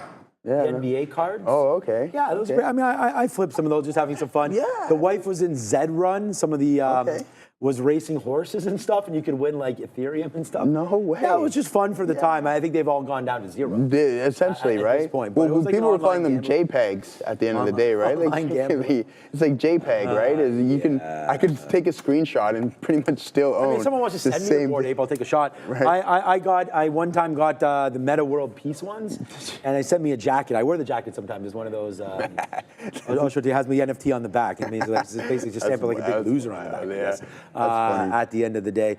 All right, man, the NASDAQ right now, just to talk a little bit of shop right now, NASDAQ looks like it does want to hold that bottom, so I think we'll be right about most things. As far as holding on to Apple, we were able to get out of some AMD. I'm going to take advantage of getting out a little bit more right now. There we go, we just put a bid there. Got some out at 36. Take advantage of that move down. Let's check out the big dog. It's already 310 or 306. So hopefully, remember 350 are these imbalances. We'll check out what's going on with NVIDIA. Catching a little bit of slack for anybody that's thinking long on NVIDIA because it definitely hasn't been there today. So we'll wait to see what happens. It did get going early, and then now it's just been a fade day. So we were in and out of it now. We've been zeroed on NVIDIA today. It's not a win nor a loss. And nice move to the downside. Just trying to find out where there's some support. I don't really see any support here, to be honest with you, on NVIDIA. I mean, if we drop down $3, people will be crying in the chat. So, I don't know if that's going to happen or not there. That's 126. A 10% move isn't huge. There's lots of names that have those implied moves. So I feel pretty okay with waiting for that to happen today and then judging it after that because there's going to be some big time plays off of that. You look at a name like a Micron. I think that being sub 100 is pretty interesting. We'll see if that can get going later on today as well, up 4%. So, that's another name that could get going. Look at that drop off of 100 today.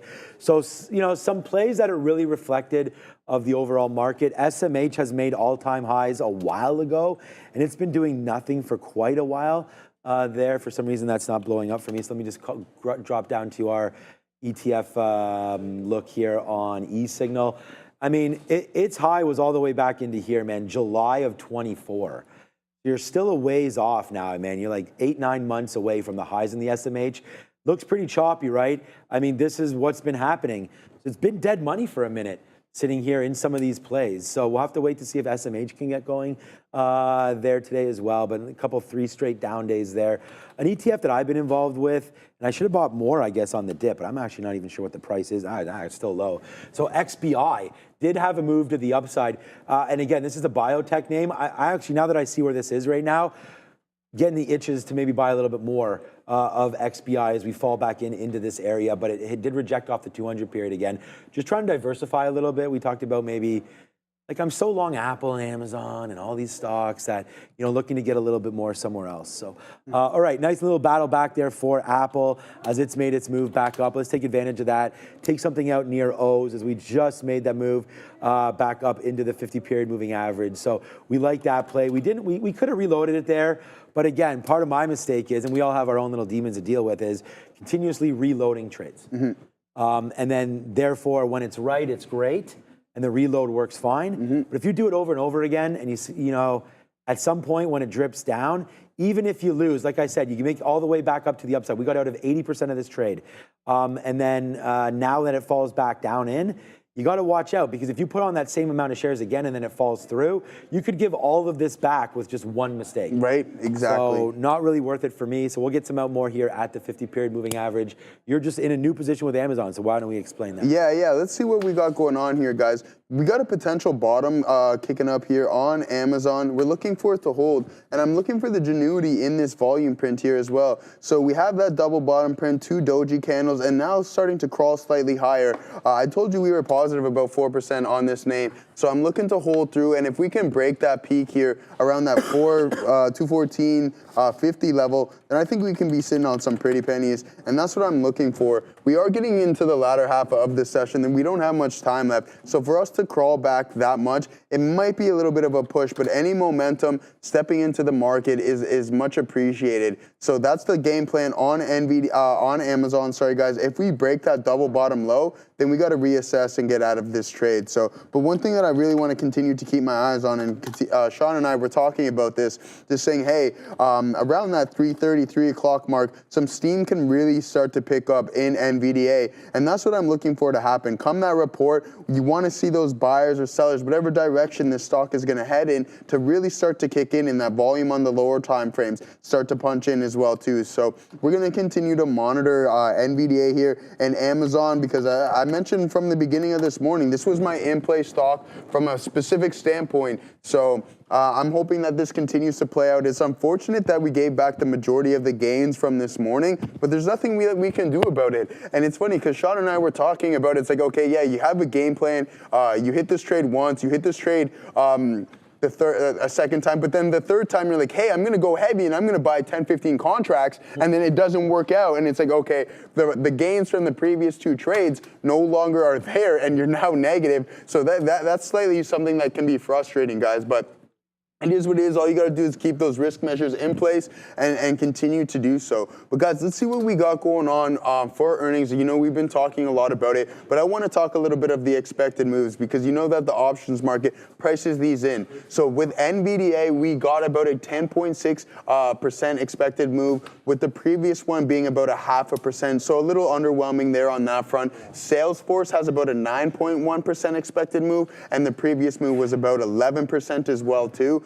So those are 2 really big names. I'm looking for Marathon Digital here, but I don't see it quite yet. So when I do find it, I'll definitely keep you guys updated. But one thing that I do want to point out, and we were just talking about it, is eBay, because I've traded this with earnings before multiple times, and the market's pricing in about a 6.6% expected move. But the previous report, it was down about 8.2%. So that is a really, really tough look here on eBay.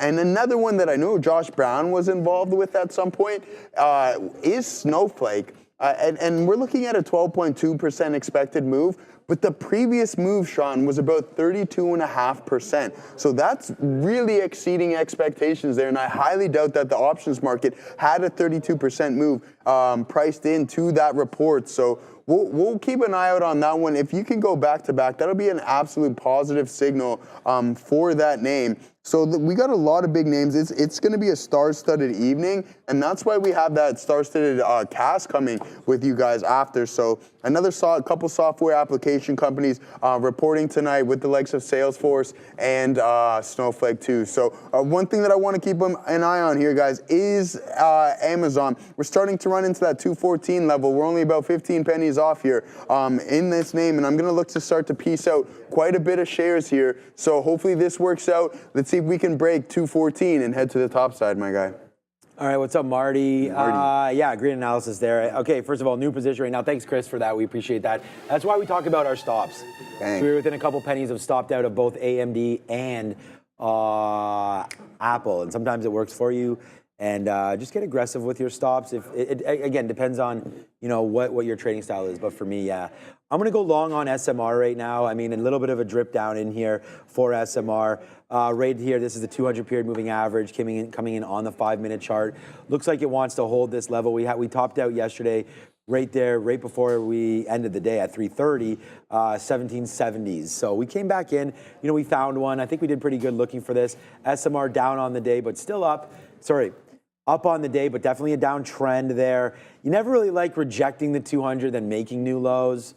So we'll be cautious with it. We are long right now at 76. I'm going to buy some more at 70, and then we lose 65, we're out. So our stop right here will be a break of 65 into 64. So for me, that'll be about a 10-cent hit. I'm going to sneeze, which is much easier for me to absorb than anything else. AMD, the same thing, Chris. That stop was right there, man, 105.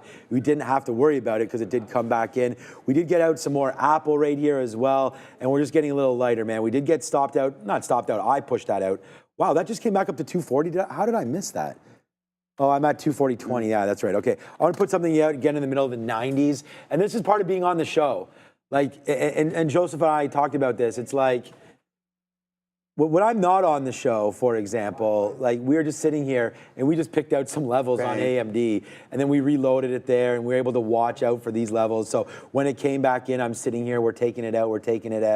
But to be able to sit there and focus on, and now right now I have 4 positions, so it can get a little bit spicy, but that's that's up to me. You got to manage your own stuff there. What's up, Marty?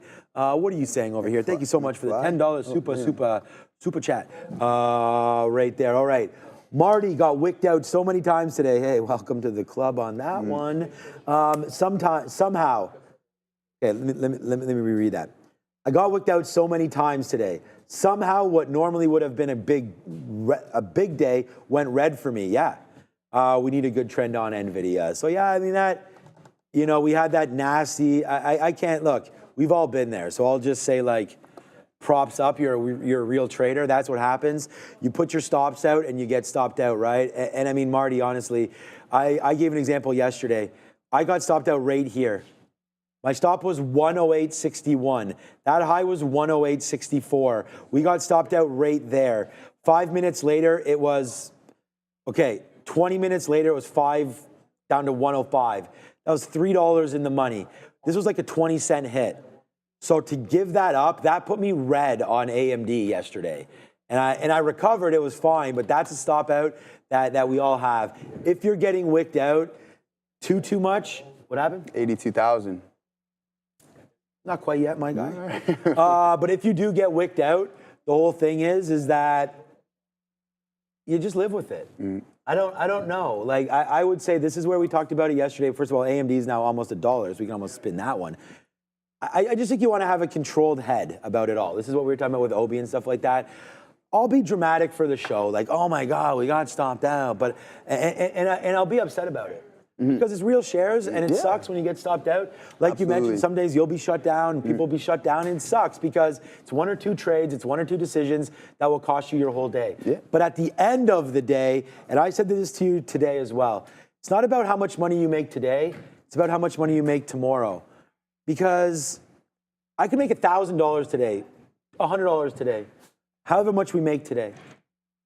I could easily lose double that tomorrow, or I could make double that tomorrow. It's where's your confidence? How are you reading the board? How are your stocks reacting? And can you battle back from mistakes? And are the opportunities there? Because what we're doing today is fine and it's great. What are we going to do tomorrow? Today's almost done. Yeah, and I agree with you there. Especially, I think it's a little bit different for us here as well, too, on the floor, compared to someone at home who's a retail trader. One thing you don't want to do is just continue to just keep punching keys when you know you shouldn't be. So I think following the rules is extremely important, too, especially if you're a retail trader. But again, it is really important. It doesn't matter what you do. I guess it does somewhat, but it doesn't really matter what you do today. But you got to be ready to be prepared tomorrow, right? And put everything in the past and look to perform once again because it's a new day. Because what you did yesterday, it's like hockey, Sean. I could score 3 goals in a game. I can get a hat trick, and then the next game I could be -4, right? And it's like, okay, well, I'm only as good as my previous game, so I'm -4. I really got to look, try to close my mind, look forward, be forward-looking, and just realize, hey, there's something that I got to do personally, and I think that's going to be the case here with trading. It's okay to get stopped out. It's totally part of the game. This is how it works. not every day is going to be green. It's unfortunate. Not every day you're going to have the same opportunities, but you have to be able to take advantage of them when they arise. So yeah, getting wicked out is totally normal. I got shut down the other day as well too, and it's not something that happens very often to me. But what do? I just brush it off my shoulder, say it is what it is, and then get ready to perform the next day, because that's all that matters. That day is now done, and now I have to be forward looking. So I think that's what you have to be as well. Whatever you're trading at a prop firm or you're trading at home, I think you have to be forward looking, and it's really important. But one thing we are going to talk about really quickly, Katina, man. Oh, sorry. Oh, we got an ad read here. All right, fire it up. We want to thank Foremost for stopping by here today. That is for sure. If you do need more energy, check out Foremost. But I was going to say, if you need more information, check out that QR code right there. Find out everything you need to know about Foremost. Unlock the nuclear renaissance with Foremost Clean Energy, leveraging one of the biggest mega trends on the planet. You're right, it's nuclear energy. Partnered with Denison Mines, we just talked about it, with properties strategically located in the Athabascan Basin, known as the Saudi Arabia of uranium. This undervalued company is poised to capitalize on the exploding nuclear market and offers unparalleled growth potential. The future is nuclear. Foremost is your entry. It's on the NASDAQ under FMST, and of course under the CSE as FAT. So if you have some little Canadian capital lying around, you grab that on the CSE over there and get a quick little look in that space. And I like the space. Do your research, pick the company, but definitely scan that QR code. We want to thank Foremost for coming through today. And I mean, the CEO of a company to come on a show is pretty awesome. So that was a great little rewind back to about 3 o'clock, I believe, with Brendan. You can go check that interview out. It'll be forever up on our stream. So go check that out. Foremost Energy, thank you for stopping by there. And good luck at PDAC, as we do have a big mining conference happening right now here in lovely, sunny and gorgeous today. I almost had to wear the shades. Yeah, I almost had to wear the shades Ontario. today. So what do we got here? We got 3 degrees. So we're like 40 Fahrenheit. Yeah, okay. Today. So it's starting to warm up there. Yeah, we'll take it. I mean, it was minus for quite some time there. We were in quite a cold stretch. But what's in a cold stretch here, Katina, man, is Bitcoin. We're starting to run into that $82,000 target. And I was surprised. I said, hey, we might hit that today. And we just almost tapped into it. It was about 82,100 was the low here. So we're getting into that waterfall type price action in the Bitcoin space. So not looking pretty, guys. I mentioned time and time again, you can put in those $10,000 sessions, and today it seems to be the case with a high of about 89,000 and a low of about 82,100. So there you go. That's 7K right there, and it's looking like the momentum is continuing to the downside. I'm curious to know who is, okay, we got these outflows coming in the sector ETF, but then we have the likes of Michael Saylor and some of these big miners who own the majority of what is mined, Bitcoin. So who's really selling and who's really moving the price? Because I'm curious to why, when we had those massive inflows, especially within this consolidation phase, is that why aren't we appreciating more? And a lot of people are telling me, well, Joe, you got to understand the amount of capital it takes to required in order to move this asset higher and higher. And I agree with you on that front. But again, I remember reading the news, it's like record inflows, and the price seems somewhat stagnant, so not looking too good. I think by the end of the week here, Sean, if we continue in this trajectory and we continue at this pace, we're definitely going to be heading into that range of that 74, that mid 70 level. So we're going to need that breakout level to hold, or otherwise it can get pretty ugly. And I wouldn't be surprised if we went south of that, and then south of that range is going to be into the 50s, and it's not going to be pretty whatsoever. So all right, changing. Good look there. I mean, we were talking about that max pain level in and around 70. So I think there's still a little bit of pain to go on that one. 104. I'm gonna get out if this breaks 104.55s. So we're changing our stop. Our stop was 105. Obviously, the price is depreciated. So nice move down. Now we'll use the 50-period moving average to get out. Good look there. Good hold for us on that one. Dang. Nah, man. I mean, Apple's I forgot you were working on the dramatic pauses there. Wow. Pardon?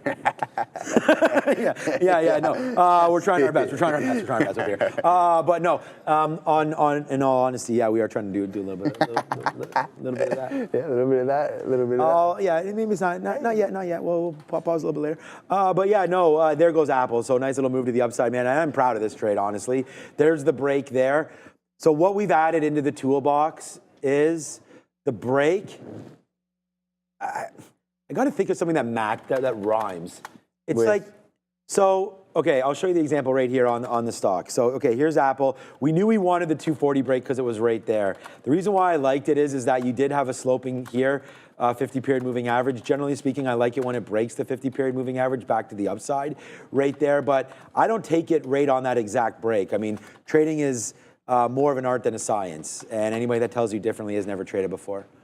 So I was just going to say, or they have, and I don't know, we'll see anyways. I mean, actually, you know what, that's not a bad poll. Art or science.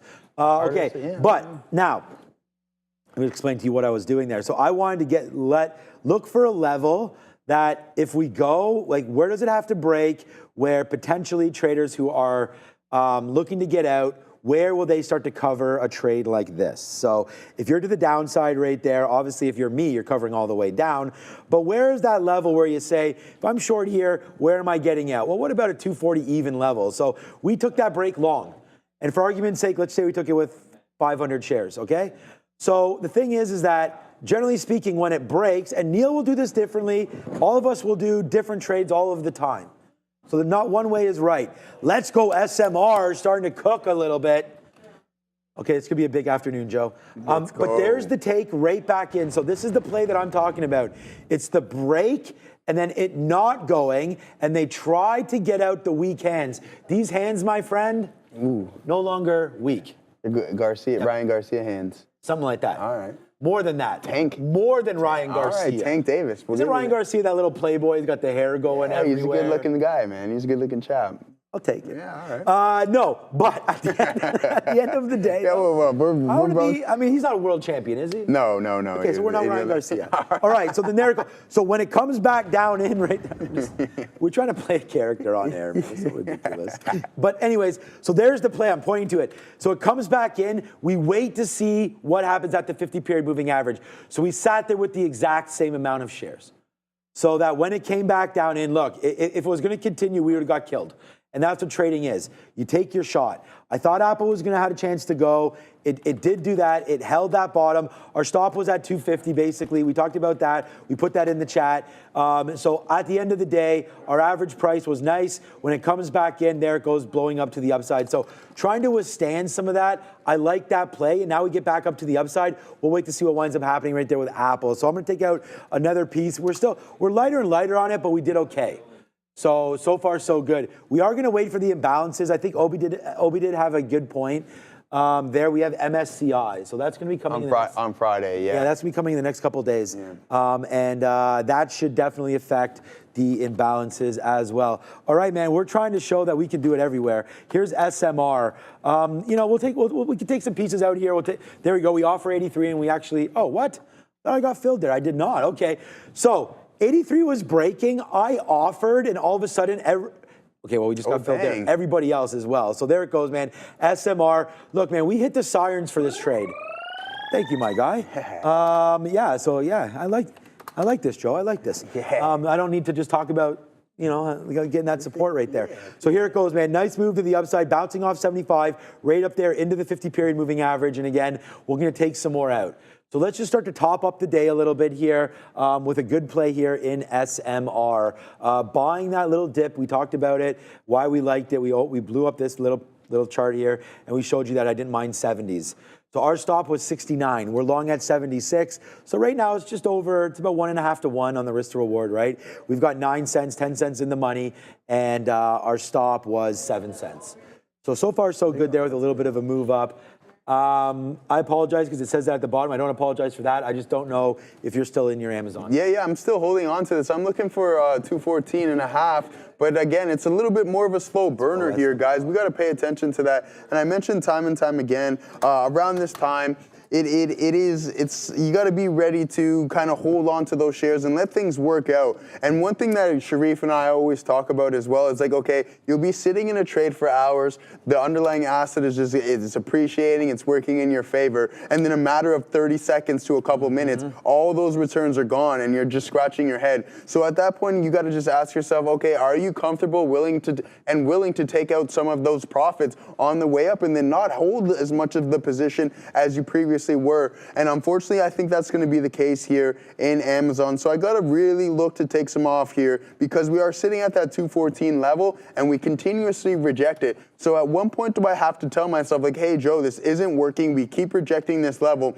It's best for me to take a little bit of profit and then see if it continues to move to the top side. And if it doesn't, I've locked in some gains and then I get stopped out break even.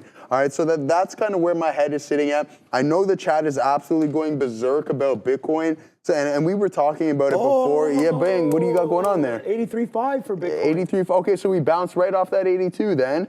Hold on a second. You were like, hey, we're at 82.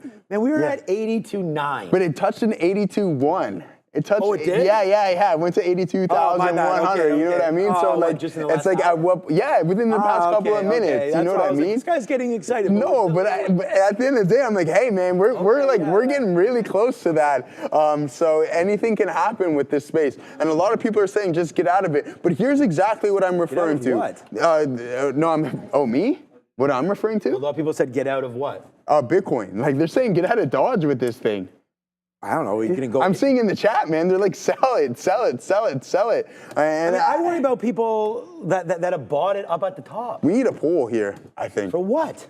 Are you getting out of Bitcoin? No yes one's or no? getting out of Bitcoin. Well, we gotta see the Who? poll. Okay, put your hands up then. All right, okay, no. Let's ask the question here, Sean. Are you getting out of your Bitcoin position? For a loss. Yes or no? Yes or no? That's it. Put it in the chat. Are you getting out of your Bitcoin position right now? Yes or no? Let's see what everybody else in the chat says. No, no is going to win. No, you think so? All right. Dude, look, man, we had Neil on here talking about buying Solana, what, $200 and something dollars? Do you want to see what some of these stocks, these actually names are at here? And I'm just saying it because... No, we're getting a lot of no's here. Of course you are, bro. These are my people.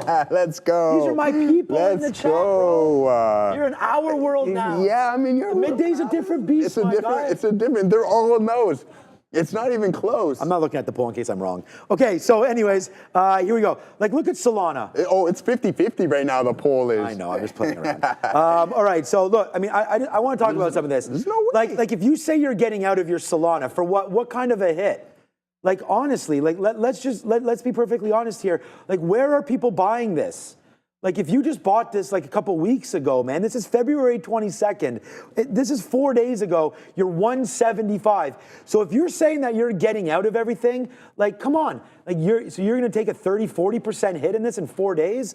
Like, let's just be completely honest with what people are actually saying here and what they believe in, because some of these things are so far down. Like, you're selling Doge at 20 cents. I had Obi on here pumping this thing at 39 cents. So that's a 50% loss. Yeah. So look, if you guys are booking these losses, great. But at the end of the day, it's one thing. This is the thing that I get heated up about a lot of stuff. Yeah, heat it up, fire it up, baby. I mean, I want you to get heated up. But there's a lot of people that come on here, and it's like, wow, it broke that level. You should be out. But are they actually out? Are they actually out? Yeah, you know what I'm saying? Yeah. It's like today, people are going to be like, and there's going to be a lot of people that do it. But so many of us, and it's just looking at all of the stocks and everything, it's like, wow, Alibaba went to that level. It's so obvious to get out up there. You know? Is it? No. And then is it though? Yeah, exactly. Did you get out? Yeah, you know, because like if you were talking about it, and I don't know what anybody's positions are. I know that you mentioned that you got out yesterday or in the swing. Yeah, in the swing. I still have it in the long term. Yeah. Right. So, but I'm positioned much better in the long term than I am in that swing account. Right. So which I think positioning is really key. Yeah. So, and I think that's another aspect. But I mean, if you look at the poll here, Sean, we got 7.25 here votes. And we're about 51% says I'm at a Dodge. Like they're like, hey, we're getting out of it as we break these levels. Okay, look, I love everything. Yeah. 75% of our audience doesn't even hold. Yeah, we did that poll. I remember that one. I don't know the validity of it, but okay. So basically, people are telling me that they're willing to book a 20% loss right now at the bottom for Bitcoin. Cool. Yeah, Not I me. mean, hey, yeah, not you Not this personally, guy, but again, positioning is key, right? Like, what if someone is in at like, hey, 65? Why does that matter? You've just given it off the top then. Yeah, you're giving out back unrealized gains, right? So again, yeah, to each their own. But yeah, I mean, a lot of people. Let's see what the chat has to think about I it. wonder what percentage, though, of people's portfolio is actually in crypto. Well, Like, we've talked about. Nah, I'm like 3 or 4%, man. if that, yeah, you know what I If mean. I'm managing, let's just say you're managing $1 million. Are you more than 100? Are you 10% in crypto? That seems a little irresponsible. Probably. You know what I mean? Yeah, so I like think $1 million, 3-4%. Okay, like what's 30-40K to $1 million? I guess, right? So. Right, so this is what I'm saying. I think a lot of when we ask them questions like this, I think it's just there's a lot of people that don't like crypto to begin with. So I feel like it's be a little bit. So anyways, I think we'll be fine. All right, at the end of the day, though, it's all about what's about to happen in approximately 50 minutes. Make sure you do join myself, Sharif, Adara, Joe, everybody. We're all going to be around, man. We're all going to be looking at this NVIDIA call. So join us. It's going to be a heck of a lot of fun. We'll do it on the big desk, man. We're going to do it live. No one else is going to show you a live level 2. I'll tell you that much right now. So we're going to do that. Amazingly accurate quotes today. We'll have that for you. All about, I think, Adara, maybe Sharif is, I think it's basically right at 420. Like, I don't think they go early. I don't think they do anything like that. We're hoping for not a meta moment at all as well. There it is. Yeah, no, I know it's at 420, but I mean, will the release come a little earlier? It could. You want to be here for that when it does come through. So, all right, Apple's still doing its thing. NVIDIA's still doing its thing. What do you want me to look at? Adara. Oh, Adara. I think you can look at the screen. All right, what's up, Adara? In my memory, NVIDIA usually reports right around that 420 level. I also want to bring your guys' attention to AAPL. This one sold off. And actually, this is a $300 plus stock that was halted this morning just due to the sheer amount of selling.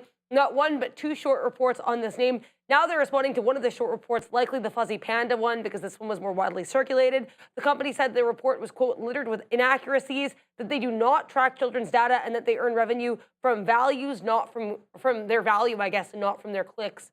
So interesting take here from AAPL. I wonder if they'll give more context in that short report. It's worth noting, this company has been the subject of 3 short reports in less than a week, guys. Back to you. There's something that people are not loving about that company right now. And I, you know, again, just a big name, big move to the upside there. A lot of froth getting taken off. I think that's happened to a lot of these names in the current market. So, all right. So while shaking my rear at this name as SMR comes right back in again. We did buy that dip. So right now we did buy the 69ers. Our stop, we talked about 64. So we got a break below.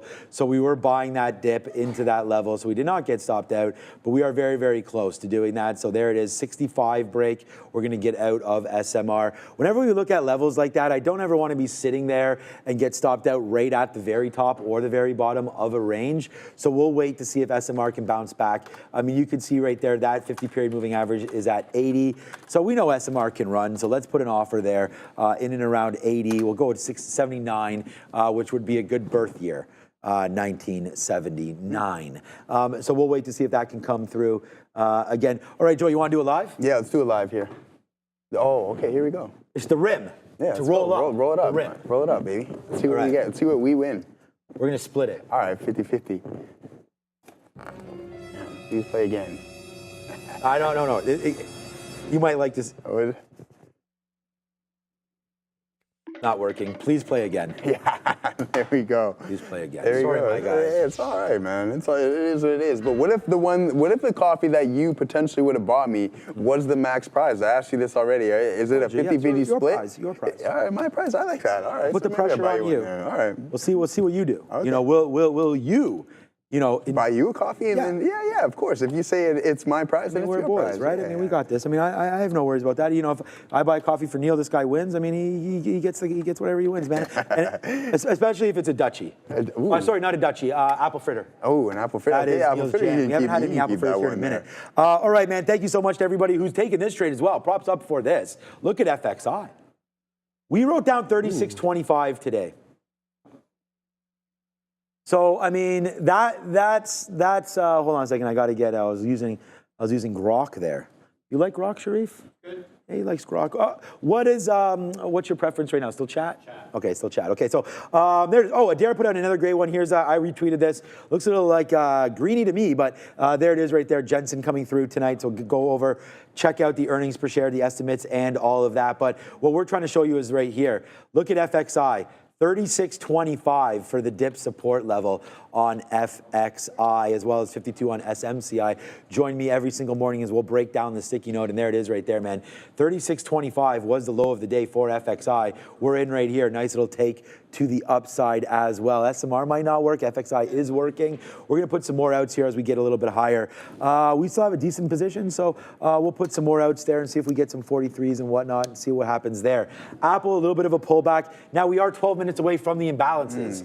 So, yeah. All right, just to talk about what I think is going to happen with NVIDIA. All right, so let's just go back over to the past earnings report here. And Joe, you and I have sort of talked a little bit about it. We haven't necessarily, done too much work on where we think this is going to go. You see its previous move? Yeah. 0.5%. Yep. So last time it didn't move at all. 0.5%. Today's move looking to be 9.1%. So we'll see if that can come through. And if it does on NVIDIA, look at this. Remember I said, which way did I say NVIDIA was going in the afternoon? Remember what I said, why? No, I don't remember. I don't. Thanks for paying attention. Yeah. I was saying that I thought traders... To be honest, yeah, I don't. What are you, my wife? Yeah.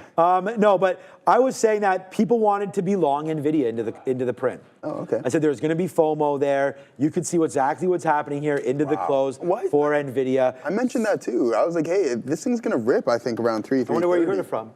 But there it goes. Nice little move upside there. Nice. I'm just playing around. Nice little move on NVIDIA. Man, we're having too much fun here every single day. But there it goes. So, we were getting more and more out of AMD. FXI just printed us. This has just been a great afternoon, man. I mean, honestly. All right, I'm going to get out of AMD because if I really do believe that this is something happening for today on NVIDIA, then we're going to slap it out right now on AMD. AMD is going to be my number one making stock today. So good trading there for me on AMD. We'll cover that. We will make sure that we get rid of our offer and we don't have to worry about it. Apple can try to run. FXI is officially running. That's going to be a good one, man. I mean, look at that. Nice move to the upside. Can you take a look at that? Would you look at it is actually doing the opposite. It is doing something right now. Join me as we do not have a podcast right now, but maybe we will at some point. Yeah, get it. What was that? Get us on the podcast there. On the pod. Wait a minute. Neil was on, I think, was on one of them. So there you go. Neil. There you go. Ramin, I'll hit it. I'll just keep on hitting it. But right now we want to say do something. Do something. Right there. Man. So the stock's trying to go nicely upside. I don't know if has Neil messaged anybody? Has he messaged you? Is he back tomorrow? No, I'm gonna message this guy. The people want to know. The people, people are curious. Tired of this guy. Yeah, they're loving you. Yeah, they're loving me. Hey, man. No one loving me. What's up, T-Money? So I'm going to message Neil immediately and find out. Immediately, hey, you're trying to get me out of here already. He's like, hey, you got to go back to the midday. People want to know with your status for tomorrow. All right. Bang. I'll let you know, we know when Mr. Neil Roberts responds. I mean, you want to come back tomorrow? Yeah, hey, man. What I'm seeing in the chat here is nothing but positive feedback. So, I mean, that is very enlightening and very much appreciated. So we got, I don't know how many comments there. I'm not even going to go over them all, truly, because... Oh, okay, so there we go. We got to like and subscribe if we want Neil back tomorrow. If you don't like and subscribe, then he's not coming back. He's going to take another day here. He can't be tobogganing because there's no snow left, so he might have to find something else to do there. What's that? He's down. He's out. He's down and out. Pardon me? There's some snow left. Bro, I see none out there. What? It's all garbage now. It's not snow. It's like slush. I'm going to show you the live camera of my house. Okay, let's see what's going on there. By the way, if it's like 50-50 grass snow, I don't want to hear it. Please rewind the tape where Joe said there's no snow left. Okay, a little dramatic, so we went you know what I mean. This reminding me of your picks of the year. Pardon me? This reminds me of when you're making your picks of the year. Yeah, it's like, will IBIT touch 82,000? No way. 10 seconds later, you know what? I believe 82,000 is going to be coming into play. And then we hit 82-1. No, I'm not saying you're wrong. I'm just saying you are a little bit wishy-washy. Indecisive, yeah, indecisive a little bit. Can't wait to meet your girlfriend, man. I'm gonna have some discussion with her and see what Joe's really like here as we go. But no, yeah, there's a little bit of snow left, I'd say. And this weekend, it's actually starting to get a little more spicy. Warmer spice. Cold. Ice spice. It's supposed to get ice spice this weekend. Right now, shout out to Brooklyn. Is that where she's from? She's definitely from. Yeah, she's definitely. The Bronx. There we go. Adara would know. Adara would know. I'm the one that said Brooklyn as well, my guy. The Bronx, but those are two different boroughs, though. I do like your. The black here. Yeah. You know what I mean? Brooklyn. Oh, she said Brooklyn. Oh, okay. Okay, my bad. Right there. Oh, you know Wu-Tang's making, so I saw Wu-Tang a couple years ago when they were here. They're doing one last reunion tour, Wu-Tang, by the way. Okay, Wu-Tang is forever, and right now we giving you... Another one. I mean, I don't think this guy's going to be working with any Wu-Tang. I don't think Wu-Tang would feel some DJ Khaled or anything like that. But this is another one. Look what's happening right here in front of everybody. It's SMR, my guy. This has just been, hey, you're welcome back anytime. I mean, the trades that we've been putting on with this guy sitting right beside me here has been pretty hot fire. There it is, man, SMR. Man, you seen the love? You seen all the love I'm catching in the chat here? It's crazy. Can't make my head too big. I'm trying to trade over here, but I will look over here. See, can't make my head too big here. We'll continue. This is what I'm saying. It's too big. This is why I did this. This is why I brought it up. I was like, no one's here for me. They're here for you. I'm glad that they're posting that up. It's all love. I mean, it is what it is. You know, Thank you guys. I'm sort of there. Yeah. I think you've been doing a bang-up job. I appreciate that, man. I truly Dude, do. I can show you a note from 3 months ago. Yeah. Where I told Brendan, get this guy on with me immediately. Oh, okay. I thought you say off here. I was like, okay. On with me. All right. I appreciate it. Hey. It's all love, man. Brendan. Should have been done a long time. All right. Yeah, Wu-Tang. Yeah, that's hilarious. Oh, okay. Wu-Tang is for the children. This market might be Wu-Tang. Look. Oh, wow. That's it. It's empty. Appreciate that. All love in the chat, man. I appreciate you guys. All right, Joe, take it over, man. You got 15 minutes. I got 15 minutes left here, guys. I was going to show everybody right here on the chat, though, just real quick, because I'm going to refresh this. How many likes do we have? We have over 7,000 watching right now. I will refresh this and see children. What the? Okay, so okay. All right. Yeah, let's get to 2,000 likes. Dang, let's go. Yeah, come on. Yeah. No, but seriously, we like to say put your money where your mouth is. You like me on the show here. Man, you hear what Faber said. Hit that like for us. It's all that matters, right? Just like a little like and subscribe. And we're not asking too much. Aggressive, boy. I'm not asking for a roll up the rim or anything like that. Apparently you are. I mean, I was doing a roll up the rim. You're like, yo, my God, just to make you are the one that's double checking. Hey, just in case you win. Yeah. Let you know that it's mine. I just need to know. I just need to know. Hey, man, if I won the 10,000, I would give you 5. Just because I'm that guy. Man. Yeah, you know what I mean? I'm just that guy. 5,100? For sure. All right. Yeah, even so. Oh, 55 cents. Yeah. For me, or 5 more roll up the rims. We've got each other over here, man. Me and my paisan over here. We're not messing around. All right, look at this, man. Apple. So for these trades that we've been putting on, man, we got this Apple trade on for you this afternoon. Bang. Let's just run through the trades we put on this afternoon. Apple, pretty good, right? AMD, pretty good. Getting out of AMD actually is actually even better, to be honest with you. I was really happy to get out of AMD, it looks like, right there. So that's going to be a good one. Apple, good trade. SMR. I mean, that's going to be a big one for me as well. That's going to go right up the scale. And then right there, FXI to end the day. So nice move there for FXI. We might as well. Apple is really running, man. Apple could enter this club.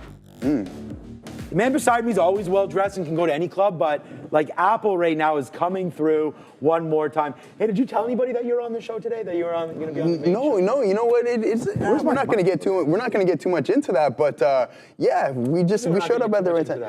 I mean, I was supposed to be on the show, but the scheduling was a little mixed up here and there, and then I was like, oh, okay. As I'm on my way here, I'm like, hey, you got to be on the show, and I'm like, oh, you're right. And then we got here, so. You need a parking spot? Yeah, they already hooked me up with one of those, so you know what I mean? Okay. You got hooked up with one? Yeah, the guy knows me at the front desk. That's my boy. You're a visitor parking. Yeah. Okay. You know what I mean? I park right behind that. Every day, though. I park behind the big class boys, the V8s, and the other ones there. You know what I mean? So. Okay. I see making sure that you got a spot. I see the jacked up truck in there too, a big red one, jacked up. Ramina's in there. Yeah, man, wow. We didn't get any after that snowfall. We didn't get any more drifting videos, which I was slightly disappointed about. But Oh, crash. Yeah, into the snowbank. Who are we Yeah, employing? it's crazy, man. Anyway, this is getting to be All right. reckless. Yeah. Ooh. I mean. Do I want you to? Oh, look at that! Look at that! No. Ooh, oh, she's out of here. She's out Oh, of it's here. done. Now The show is now done, man. The whole done. show is done. She's gonna go call CAA. Leave the slippers, if anything, maybe. Do not throw the slippers. Yeah, That reminds just me leave them. of, Leave them. all there. back in the day. No, but so. But right. we got Amazon working People out are for us loving here. the Sean and Joey combo, but I mean, it doesn't matter. You put anyone beside this guy, it's going to be pure gold. All right, let's go. Will NVIDIA? Do it. All right. It's funny because you don't want to say will it beat or will it be a good report. So what do you think the right thing to say is here? Will NVIDIA be greater than 10% up tomorrow? Okay. Right? That way make it That's very, fair, very that's clear. fair, that's From current levels. That's fair. Okay, from current levels. All right. All right. Yep. Oh, Yep. oh, Danielle Shea says yes. Ooh, Miss Shea. Danielle Shea says yes. We'll have Miss Shea back on very soon. Miss Shea back on. All right, man. We are now in, so we'll see. What do you guys think in the chat there? Will we get greater or less than? Oh, by the way, the Bitcoin thing is basically 50-50. You're going to win on this one. I'm out of here, the guy says right now on chat. So, yeah, you might as well. Yeah, let's do that with NVIDIA. We only have 10 minutes left. Let's put a poll up for NVIDIA. Less, because the expected move is 10%, right? 9 point something percent. So we'll just say, let's pretend it's that's going to be the level that we're all interested in. So we'll say, will NVIDIA be greater 10% plus tomorrow at open? Ooh. So being very specific here. Might as well, man. We got if we don't clarify everything, then we lose control. We don't want to. We don't want to. It's like my kids. They go like, "Oh, you said we could have dessert after dinner." All right, well, not when dinner's at 10 o'clock. You know what I mean? Like if we're eating late. The other day. Okay, hold on. We got. Okay, here we go. All right, here we go. There. We do have the imbalances coming out in just a couple of seconds, so we'll see what's happening right now as we have NVIDIA on. Look at that. NVIDIA into the end of the day, $132. Looks like we'll get that close happening for NVDA. There it is, though. It comes as a sell. So a little bit of a sell candle there on NVIDIA, 1.68 million. Does someone know something? I would say no. With NVIDIA doing 250 million shares today, it doesn't look like we're too worried about what NVIDIA is putting up right now. Intel with the sell side as well. That's coming through. Oh my gosh, I didn't even set up. All right, Joe. Go ahead. I'll take it over. I'm going to run away for a second. Yeah, for sure. People will be happy about it. And then I'll come back, disappoint everybody, and then I'm going to get set up for the recap show. So I'll be right back. Sounds good. Guys. Sounds good to me. I'm glad to take this over here, guys. Let's get back into some stock talk and get a little bit serious here because we are having fun, and that's what we want to do too. But we also want to talk TA and what's going on in the overall markets. So what we had going on in Amazon, I'm talking about things being a little bit more of slow burners in the afternoon hours, and that seems to be the case here in Amazon. I told you guys from the get-go this morning, as soon as I came in the door, and from last night as well too, I need this stock. Well, I don't need this stock. I was looking for this stock to have somewhat of a bounce, and we got that bounce. It's unfortunate that it gave back the majority of its move, but that's just part of the game, and you have to understand the ebbs and flows of the market. Not everything can go up all the time, and from the current price action in the previous couple of weeks, we need to keep in mind that the overall sentiment is roughly weak, okay? If you want to look at market breadth, realize how weak the overall sentiment is and how many of these stocks are nearing their 52-week highs or even their year-to-date highs. There's not many. And when the big names, the Meg 7, are down 15% off their highs, 10%, etc., in those double-digit areas, you got to understand that the majority of the market is probably going to be weak as well too. And then that's why you can see a deeper pullback in the Qs compared to the SPY, relative to the SPY. So hopefully that makes sense. So what do we do when we're used to trading tech stocks? We're used to trading some of these big big corporation names. We gotta look for that sector rotation and find the sectors that are relatively strong. So that's what I tend to do is like, okay, let's see what's going on. And then that's when I decided to open up my swing on Walmart. All right, so I liked Walmart yesterday. Gorev and I, one of my buddies in the chat here, were referring to like, hey, we like the prints on this from a daily perspective, and we took advantage of it. We're still relatively flat on the session, about down 1.2%, 1.25%, we'll call it. And again, like if we're really going to look into rotation of sectors, I think the staples, when traders and investors start to get a little more defensive, they're going to start inflowing money into these areas. So I want to keep an eye on the likes of Target, Costco, and Walmart to see where we can lead and if they're going to be a little bit stronger than the relative market. And another sector, I don't even know if it's a sector, but the Chinese sector with the ADRs, look how well they're performing year to date compared to the rest of the market. I pointed this out multiple times. FXI is up 60%, and BABA is up as well, extreme amounts of percentage. So it's just like, okay, at what point do you look at it and say, hey, what I'm looking at right now isn't working, so where can I allocate my capital into a market that is strong? I mentioned this time and time again. Jim Cramer always says there's a bull market somewhere, and I think that we're in that third year of the bull market. You kind of have to look with a microscope and find something that is working, because when the big names aren't, they drag the market down like we've seen in the past couple of weeks. So just keep that in mind, guys.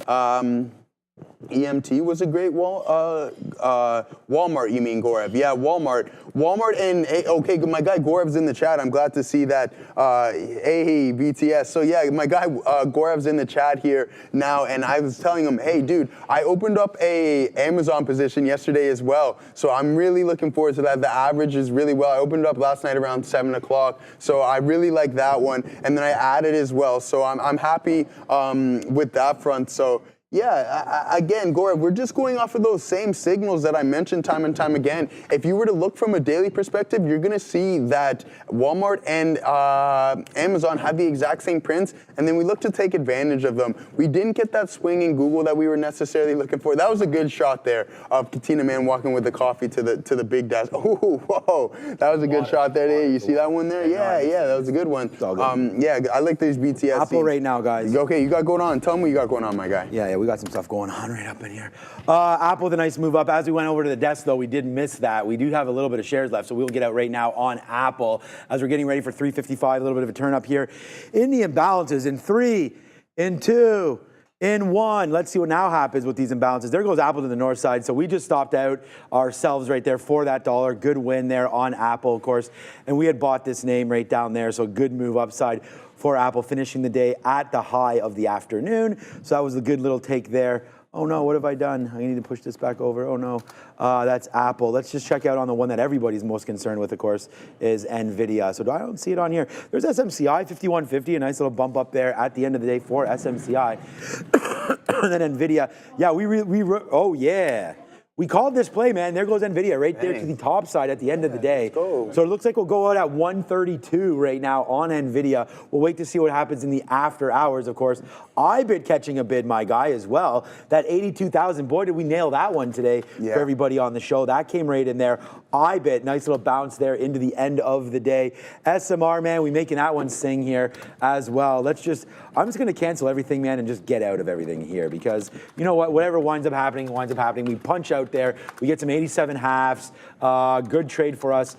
Oh man, sacrificing to go get ready for the after show, but that's okay. Nice move up there to 18. We wind up getting out there at 87 half. So that were 86 half. Good little move there. And then FXI.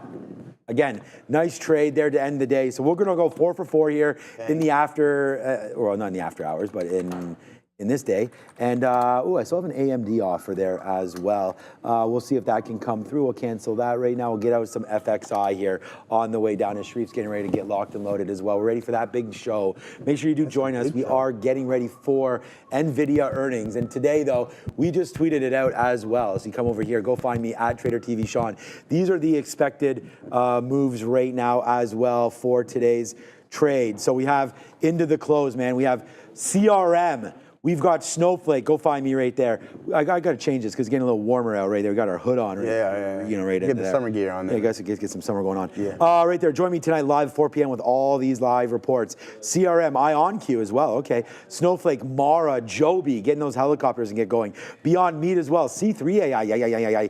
Right there. eBay tonight as well. And then something called NVIDIA. So we're going to have a little bit of a lull there where we can be able to discuss NVIDIA, get going on that. We'll hear what Sharif has to say, what we're looking for. Adara has more cool infographics ready to rock and roll. So, man, oh man, it's going to be a good day at the end of it all. We want to thank everybody for joining us and thank everybody who's about to join. Oh, someone messaged me here. There's Adara. Adara's getting ready to get locked and loaded as well, as we have some more behind the scenes. She's like, yo, Sharif, you're in my spot. Get out of there. But for right now, no more breaking news coming, so we'll wait for the close. You know, we should have well over north of 10,000 of you, so make sure you do join us and get into that chat, man, with only 2 minutes left. Yeah. Look, I'm excited for Salesforce, so if you're not ready to get locked and loaded, then, yeah, you're just not prepared, because here's Salesforce right here. Get going, man. This is going to be a good report. You can see opposite of NVIDIA, it's actually going the other way. So for right now, a little bit of a downside play there for CRM. We'll see if it wants to hold forward or not. Nice downside move in the futures. In the futures right now, but in CRM on the daily. So about a minute and a half left. You know what name we didn't check out today? What's that? Uber. Ooh. Normally we look at this, okay, so still holding out. Again, and this is one of those plays where we're long at 68 and change, somewhere in there. Oh, no, we're looking at Fabian. Oh, yeah, what's up, Fabian? What's up, I was like, what is this guy doing over here? But look at that top. That was one of those obvious ones, again, that we were talking about. Like, oh, well, yeah, you should have seen that top, but we didn't get out of anything. I think it's a lot different if you're doing swing trading versus longer-term accounts. So, okay, Joe, look, man, thank you so much for filling in today. It's been an absolute blast. I hope you, take some of the stuff that you've done here, bring it on to the midday show and vice versa. I definitely learned a lot from you as well. I appreciate that, man. I want to say thank you for coming through. And hey, man, make sure you do it again. That is for sure. Yeah, for sure. Anytime. It might even be tomorrow. We'll wait to see what comes out. Hey, baby. See what Bossman says. How's it going? Yeah, we are live, man. We're doing it live. When are we not live? Hey. All right, with only 30 seconds to go, I'm going to head over. There you go. You see the countdown I can take it over. I got the countdown here. All right, so you got that in 30 seconds. What was that? In 10 seconds. It's a 10-second countdown here, guys. What a fantastic day. We called some big names out here, and they're continuing to climb, which is super positive. Unfortunately, Amazon didn't give us exactly what we wanted in that continuation throughout the session, but there's always tomorrow, and I think this highly anticipated report is going to bring a lot to the market. A lot of people, and here we go, we got the countdown. We were slightly delayed on that, so for the first time here, sponsored by Foremost, guys. Sponsored by Origenics, everything. There we go. Whoa, and one. There was the bell. Thank you guys very much. What a fantastic show. I had a great time sitting here with Sean, and most definitely with everybody here in the chat. So I can't be more thankful for sitting at the mid desk with my boy Sharif and just being here in general. So we got to give thanks where it's due, and we're gonna have an absolutely banger of an afternoon show here as well, guys. So looking forward to that. We got Adara, we got Katina Man, we have Sharif up there, and they're gonna give you those reports as soon as they drop. We got a star-studded list as well with the likes of Marathon Digital, CRM, NVIDIA, Snowflake, eBay. These are some big names, and I'm sure a lot of people and a lot of traders are looking forward to them. So be here, or be square, because you're gonna get those reports live, and there's nothing you can say about it. It's real time. You can see that we have those behind the scenes guys, but I think the boys over there at the, all right, whoa. Okay, yeah, so they're ready, guys. Let's see what they're up to. Let's go, here we go. What's up, Joe? Very much for joining us. What's up, Sharif? Let's get going right now. CRM is now out. Come over to the screen. It's a bloodbath right now. It is not good, man. 307 down to 289. Down goes CRM. We will be giving you all of the numbers. We do have the Benzinga Pro platform. We're searching Twitter. We're searching everything. When we get the numbers, we will bring it to you. But right now, CRM to the downside. Sharif, what's going on? We got them right here, Sean. Let's zoom in on my screen so everybody can see them for themselves. Sean, fourth quarter revenue of $10 billion. That's up 8% year over year.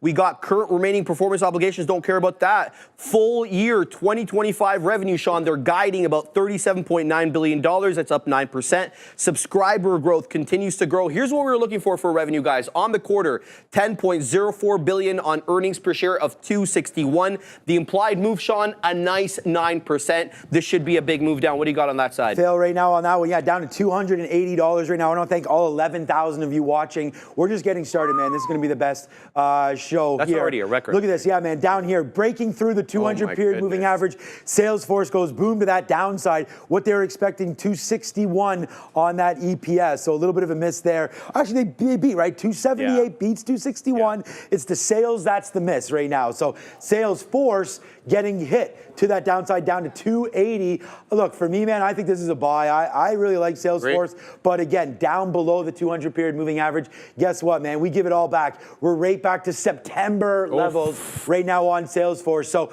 we talked about getting out of Bitcoin. Have you gotten out of some of these tech stocks as we go as well? Look, we've got it in our ear. As soon as some of these plays start coming through, I also have the chat open. So I want to thank everybody. Get into the chat immediately. If you're watching, like, subscribe. The only way to be part of this is to be in the chat. Come to my screen right here, I'll show everybody. This is the chat that we're looking at. Hey. You guys have these earnings as soon as they come out. So Sharif, myself, and Adara are all over that. We got the guidance here, Sean. We're expecting more, so let's go see what CRM is up to. The guidance right now, give it to us, Sharif. Here it is, Sean. Initiates revenue guidance of 40.05 to 40.09 billion.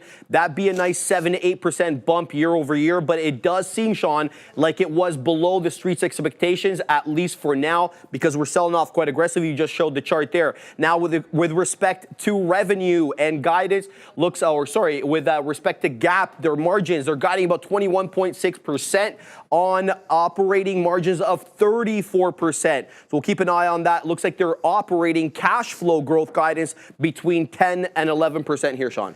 So here we go. No one's going to show you this, but I'm going to do it right now. We have a live level 2 open right now of CRM. So there it is right now. Look at the spread. Give yourselves a little bit of time if you're trading this. About $2.50 on the top and the bottom right there. 287.50 by 289.50 as CRM continues a nice downside move, but there it goes, CRM. The next play that we're looking for is going to be Snowflake right there. Sir. We've seen a little bit of a drip down for Palantir. Let me check out what the daily looks like on Snowflake right now. Still, same kind of thing as we fall back in for Snowflake. Its recent high of 192 back to 166. We're looking for an EPS of 464. So when that comes through on Snowflake, we'll get it all figured out. Sean, NVIDIA earnings are not out. We're waiting for that for 420 right there. So we'll wait to see what's coming through on NVIDIA. Did that on purpose. I know, I figured.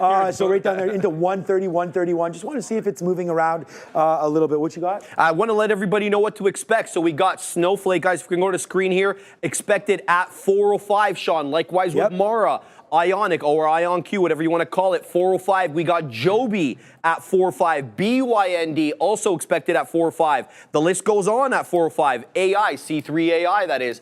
Get it, Neil. We also got eBay at 405. Yeah, he was on the screen, Sean, was like and subscribe. And then 420, obviously, as you mentioned, Sean, the big monster on the day, NVIDIA. But we have a lot reporting at 405. That is now. Let's see exactly what we got. So Snowflake shares, what are they doing over here? I'm seeing movement on my side, Sean. Let's have a look at Snow. Let's see if it's bumping or not. Zigging and zagging. You got that algo spike, a little up, a little down. Well, okay, here goes. Go ahead. No, I was going to say, here it goes. Yeah, Snowflake up to 176 and change. There goes Snowflake. So we'll wait to find out. We are waiting for that number. We have the Benzinga Pro platform right here. Sharif's got it. The expected number for Snowflake, of course, we're looking for 464 EPS with revenues in and around 952 million. So Snowflake right now dipping and diving. What are those numbers looking like? Here it goes. We got product revenue, guys, of 943 million in the fourth quarter. That's a 28% year-over-year growth. We got net revenue retention of 126%. 580 customers with a trailing 12-month product revenue greater than $1 million. So it's a lot of people paying up a storm there, Sean. In terms of what we were expecting, revenue, we were looking for 952. We got 943. That's a miss on the top line. EPS, Sean, we were looking for 464 of revenue. I can't quite see EPS. I'll have a look and report back to you. All right, so right there, we'll watch it. Here's a live look at Snowflake right here on the level 2. Looks like we got 170 by 171. There it goes. 171, 172. Nice little bump up there for Snowflake. And as we were mentioning there, over on Twitter, we have it right there so we can find out the implied move, 12%. So doesn't look like we're getting that yet for Snowflake. CRM Snowflake. Next up, Mara, IonQ, Joby's coming, Beyond Meat. You're not a fan of Beyond Meat. There's no way a healthy guy like you could be there. No. AI as well, coming through C3 AI, eBay, and then something called NVIDIA coming near the end of the show in and around 420. So there it goes. goes. Yeah, Snowflake getting going right now, Sharif. So Yes, sir. we'll find out what Benzinga's all about. But there's a nice little move to the upside right now. eBay is now out. So let's go find out what's going on with eBay. Uh-oh, eBay, a little bit of a fail move on that one. eBay right now looks like it's getting adjusted EPS moving forward, 132 to 136 versus 132. That should be okay. But eBay right now, a nice little downside play here on the 1 minute chart. What does this look like on the daily?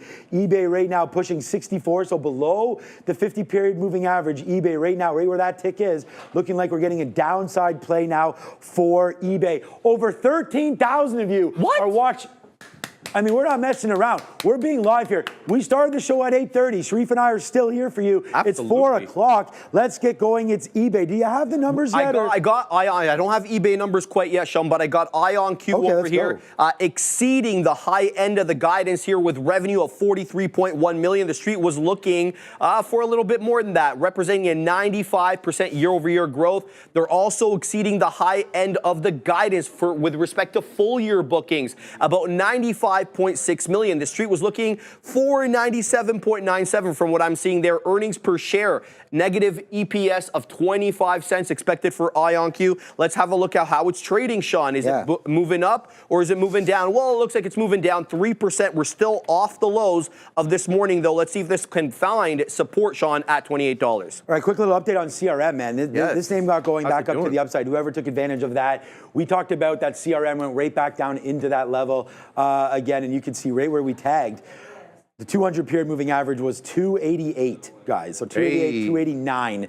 So if we're going to look to see where that tagged down to, 275 was the very big print right now. Now we're hovering around 293. So Salesforce, we have it up here. The implied move for Salesforce, of course, 9%. Doesn't look like it wants to do that right now as we're sort of bouncing around today. FXI, what a good day it was for some of the Chinese names, up 3% today. Uranium also up. We had a great trade on SMR at the end of the day. That's trying to tick higher. We actually bought this low down there at 1773. That was a good trade. And we actually had FXI there at the end of the day down there at 36.29 as posted on the sticky note. Make sure you do follow us all on social media, man. We all have those Twitter tags and over there on Instagram. So we're just still waiting for NVIDIA. Let's go over. We had Salesforce already today. Adara's got something for NVIDIA too, Katina, man. Adara's ready? Okay, let's go over to Adara for some sort of an infographic. We have some others here as we get closer to the report, but I want to start with NVIDIA's market cap because I think it's worth noting we really only started this exponential growth in 2023. That's when we hit $1 trillion market cap for the first time. We got the 2 trill and 3 trill mark, both in 2024, the same year it joined the Dow Jones. But you can take a look here at this on X at TTV Research, kind of some of the milestones that this company had from its IPO in January 2nd, 1999, to its introduction into the NASDAQ in December 2005. Interestingly enough, replacing Enron in the S&P 500 on November 30th, 2001. So actually Enron's S&P 500 replacement here, NVDA. Take a look at that epic market cap growth on X at TTV Research. More to come, guys. All right, eVTOL land. Joby right now coming through. What we were looking for Joby was minus 19 cents on $150,000 worth of revenue. It's still early. I know it's still early. The company ain't making it no money. I'm fine with that. What numbers did we get though? Okay, here's what we, you know how these come out, Sean. So Joby reports fourth quarter results. Not a bad look here. They're apparently in progress on stage for 4 FAA certifications. They did deliver the second aircraft to the United States Air Force, and they plan to carry their first passengers ever late 2025 or early 2026. We know that this company is actually trying to get people from the Dubai airport to downtown, so we'll have to see look at that. More than $1 billion, Sean, of additional funding commitments made in the fourth quarter, and here's how we're trading. We're up 5% in the pre-market, but we're still off days high, Sean. That 690 area we couldn't break through. We're coming close, 682 right now, Sean. You know what, believe it or not, I mean, no matter what we think about this stock, it did come right down into that 200 period moving average. It actually looks pretty healthy there on the chart. So I think that's a good little move there for Joby. Okay, let's just look. Wow, Snowflake, my guys. Nice move to the upside, 168 up to 190 right now. Maybe we should review some of those numbers because there goes CRM. Snowflake right here on the daily did drip down, but now we're starting to bust out. We could take out this 192. What a dramatic turn of events. We started to go to the downside there for Snowflake. Again, the algos take hit of that, and now you can see 188, 189, Ridiculous. 190 the top there for Snowflake. As there it goes. Is Palantir catching any of this? No. Too bad, Alex Palantir. But Snowflake right now, nice little upside move here. Nice. What we were looking for from Snowflake though, Sharif. I got it right here, Sean. Yeah, of course. We were looking for 464 and 952 million. What did it Bang. look like? Here's what we got, Sean. We got full or Q1 revenue of 955 to 960. Well, that was a beat there. Apparently, they got full year revenue. Oh, goodness gracious. I love reading these in the thousands. Snowflake sees Q1 revenue $955 to $960 million versus the miss there, Sean, of $1 billion. Full year 2026 revenue is supposed to be $4.28 to $4.41 billion. That's the estimate there. We'll keep an eye on it. The street already loving it, as you showed there. But I also want to report on C3 AI, Sean. That one came out. It's up 1.4% here in the aftermarket. What we were expecting was 97.97 million. They beat there, guys. 98.78 million. Good beat there. We are looking for EPS on C3 AI of negative 25 pennies. Let's have a look over here. They did a little bit better. They negative 12 pennies there. So not a bad look for the name, that the company that we really don't know what the hell they do, Sean. They got the best ticker in the business. I don't know what they do. Sharif.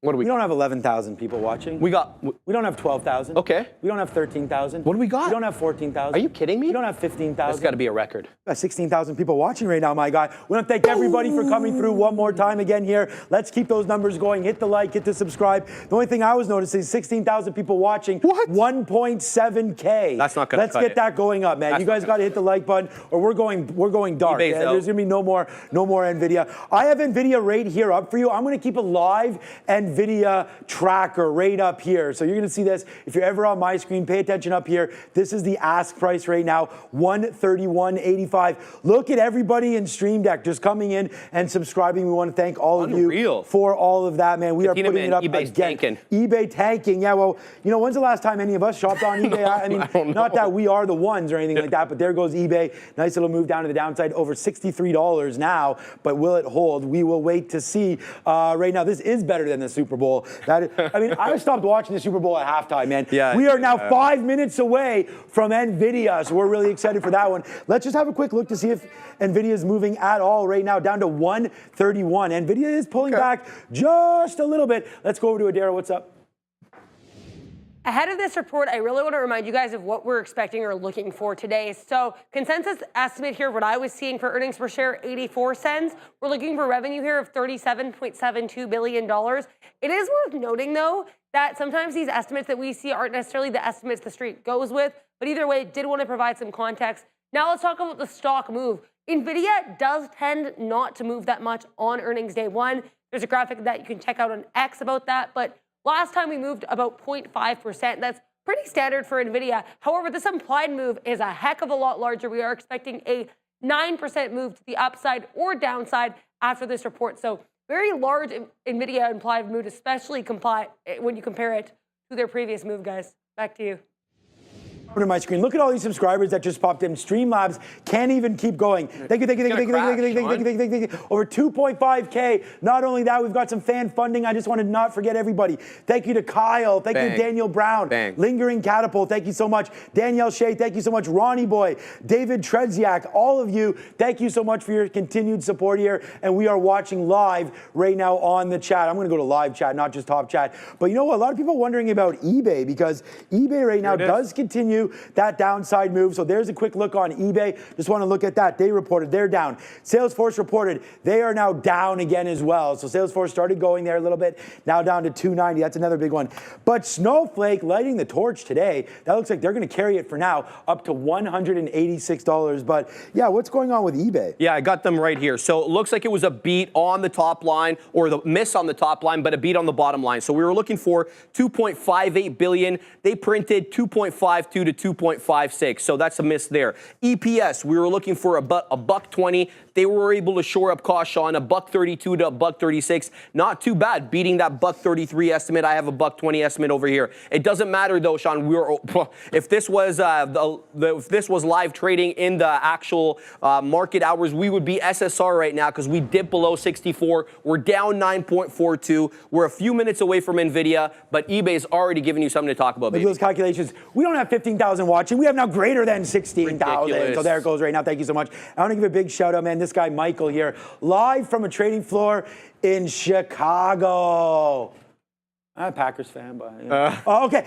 Thank you so much for that. Great trading. I mean, Chicago, one of the best places, obviously, to trade. We got the CME down there. These guys are passionate, just like we are up here in the Great White North, Toronto. Love it. Hey guys, well, come up, man. Come up, Michael. I'd like to show you our trading floor as well. Thank you for that 100 being dropped right there. A lot of love in the chat as well. Thank you so much for that. Nice move up for Mara here, Sean. Michael, 6% that was going. what I was talking That's about. so- keep Mara. going, baby.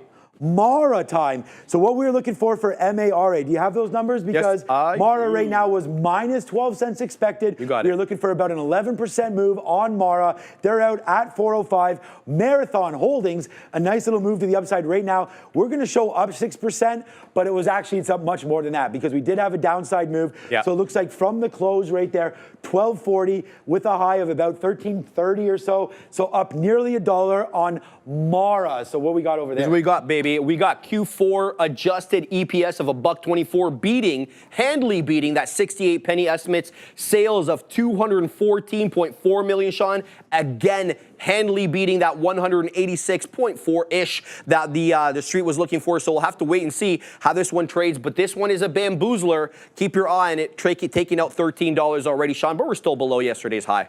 All right, man, what a party this has been, man. If you are, if you're having a little bit of a beverage right now, you may want to get ready to chug that thing. We have less than 2 minutes to go right now before NVIDIA comes through. We have a live level 2 for you right now on NVIDIA. So this is what it looks like right here. I know it's pretty hard. I don't know if there's a way to zoom in or not on this, but at the end of the day, I think this should be up somewhere. This is a live level 2 of NVIDIA. We're going to get that going up for you very, very soon. Of course, it's NVIDIA.NQ, not .NY, but there it goes right now for NVIDIA. We're going to watch out for that. Mara still going a little higher. All right, so Snowflake, I just want to check back in on that. It's holding out good. Good report for Snowflake. Also a good guide for Snow.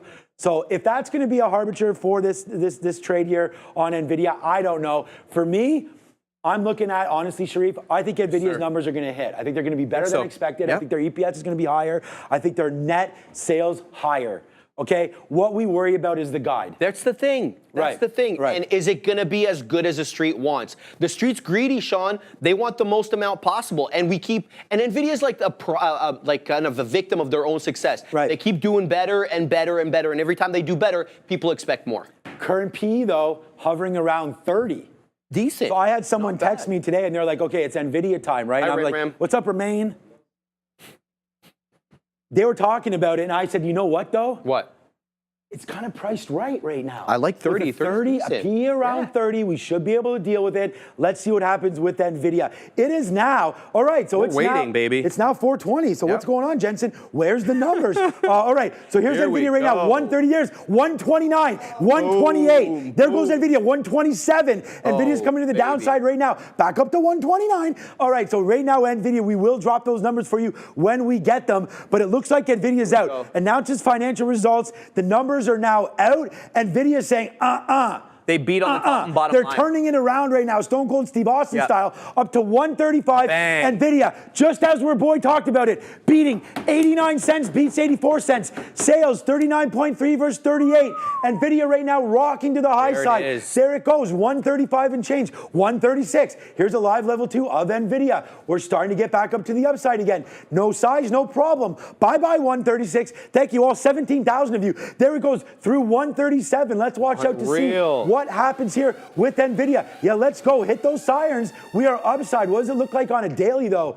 We're just back above the 50 period. Just give it some time. So right now, Sean. let's see what happens here with NVIDIA pumping through 136 and change again. An EPS beat right now. Both. EPS top and bottom line beat, Sean. Yeah, top and bottom line beat as projected and predicted by us, but that doesn't mean anything. Will it hold? Right now, let's go to the screen. It's NVIDIA time, baby. It's 135 and change coming through for NVIDIA. Are we saved? Here's the guide. I don't know. Give me that guide. 41.75 billion here for Q1 2026 revenue, 43 plus or minus billion. So it's a range 43 to 41.75. Guys, just to give you a comparison about the year-over-year increase, they just printed 39.3, and of that 39.3 billion, 35.6 is data center. That's a euphemism for their AI division, Sean. The company makes like I don't know what percentage that is. What's going on? It's dropping down. Oh, there goes NVIDIA, man. NVIDIA with a little bit of a fail. Hit those sirens again. We need to alert everybody. NVIDIA down $10 from the top right now. It was 130. It's probably good. This is not a drill. If you're watching it, it's just NVIDIA earnings. All right, but there goes a nice little move down for NVIDIA. You can see right now 129 and change. Where did we just tick down to? We just got a 125 print. Someone just got flushed down there into 125 for NVIDIA. The move is real, but it's not that dramatic. It's an upside play up there into 136, then a fade right back down in there to 129. Again, NVIDIA top and bottom line beats, but it looks like the data center issue might still be there. We'll figure out moving forward. For me, it's going to be about to call. I don't know what time that's happening, maybe 5:30. I can find out, yeah. But right now, it looks like we are starting to go to the downside. Let me just do a little bit of a check here. What is AMD saying? AMD saying violent. AMD up to 106, right back down into 104 and change. What is the NASDAQ trying to do right now? A little bit of a dance on the NASDAQ. Is Sir Softy saying anything about this? No, they are not. Is Google doing anything right now? No, they are not. What is SMCI doing? SMCI is not doing anything. So right now, it's NVIDIA 131 and change. The thing is, man, thank you everybody for watching, but we went out on NVIDIA at 131 today, and we're at 132. So a little bit of a $1 move here on NVIDIA. What do you got for us, Adara? I think it is worth noting, I just read through the report, the gross margin seems to be an issue. So they did beat on EPS and revenue, but their gross margin was 73.5%. That was exactly in line with estimates. For Q1 2026, that'll be their next quarter because they're a year ahead of us. They did guide gross margin lower than expected. So NVIDIA not only missing on or being in line with gross margin for this quarter, they actually missed gross margin guidance. Their gaming center or their gaming revenue for this quarter also was down 11% year over year. So again, decrease here for their gaming revenue, inline gross margin, and a gross margin miss for their guidance. That could be some of the things that are causing this to move a little bit to the downside. Speaking of moving here, this is a look at NVIDIA's day one earnings history over the past 4 years. And I think it's worth noting, it's not a super explosive stock. If you see something like this with Tesla, we'll get up 20%, down 11% type moves. The most that NVIDIA has moved on earnings day in the last 4 years has been 25% to the upside, not even 10% to the downside. So this is a lot more self-contained. We were expecting a 9% move, but our last move here for NVIDIA was actually going to be about 0.5%. So NVIDIA a little bit more tame than some of these other Mag 7 stocks, specifically Tesla, on earnings, guys. Check this out on X at TTV Research.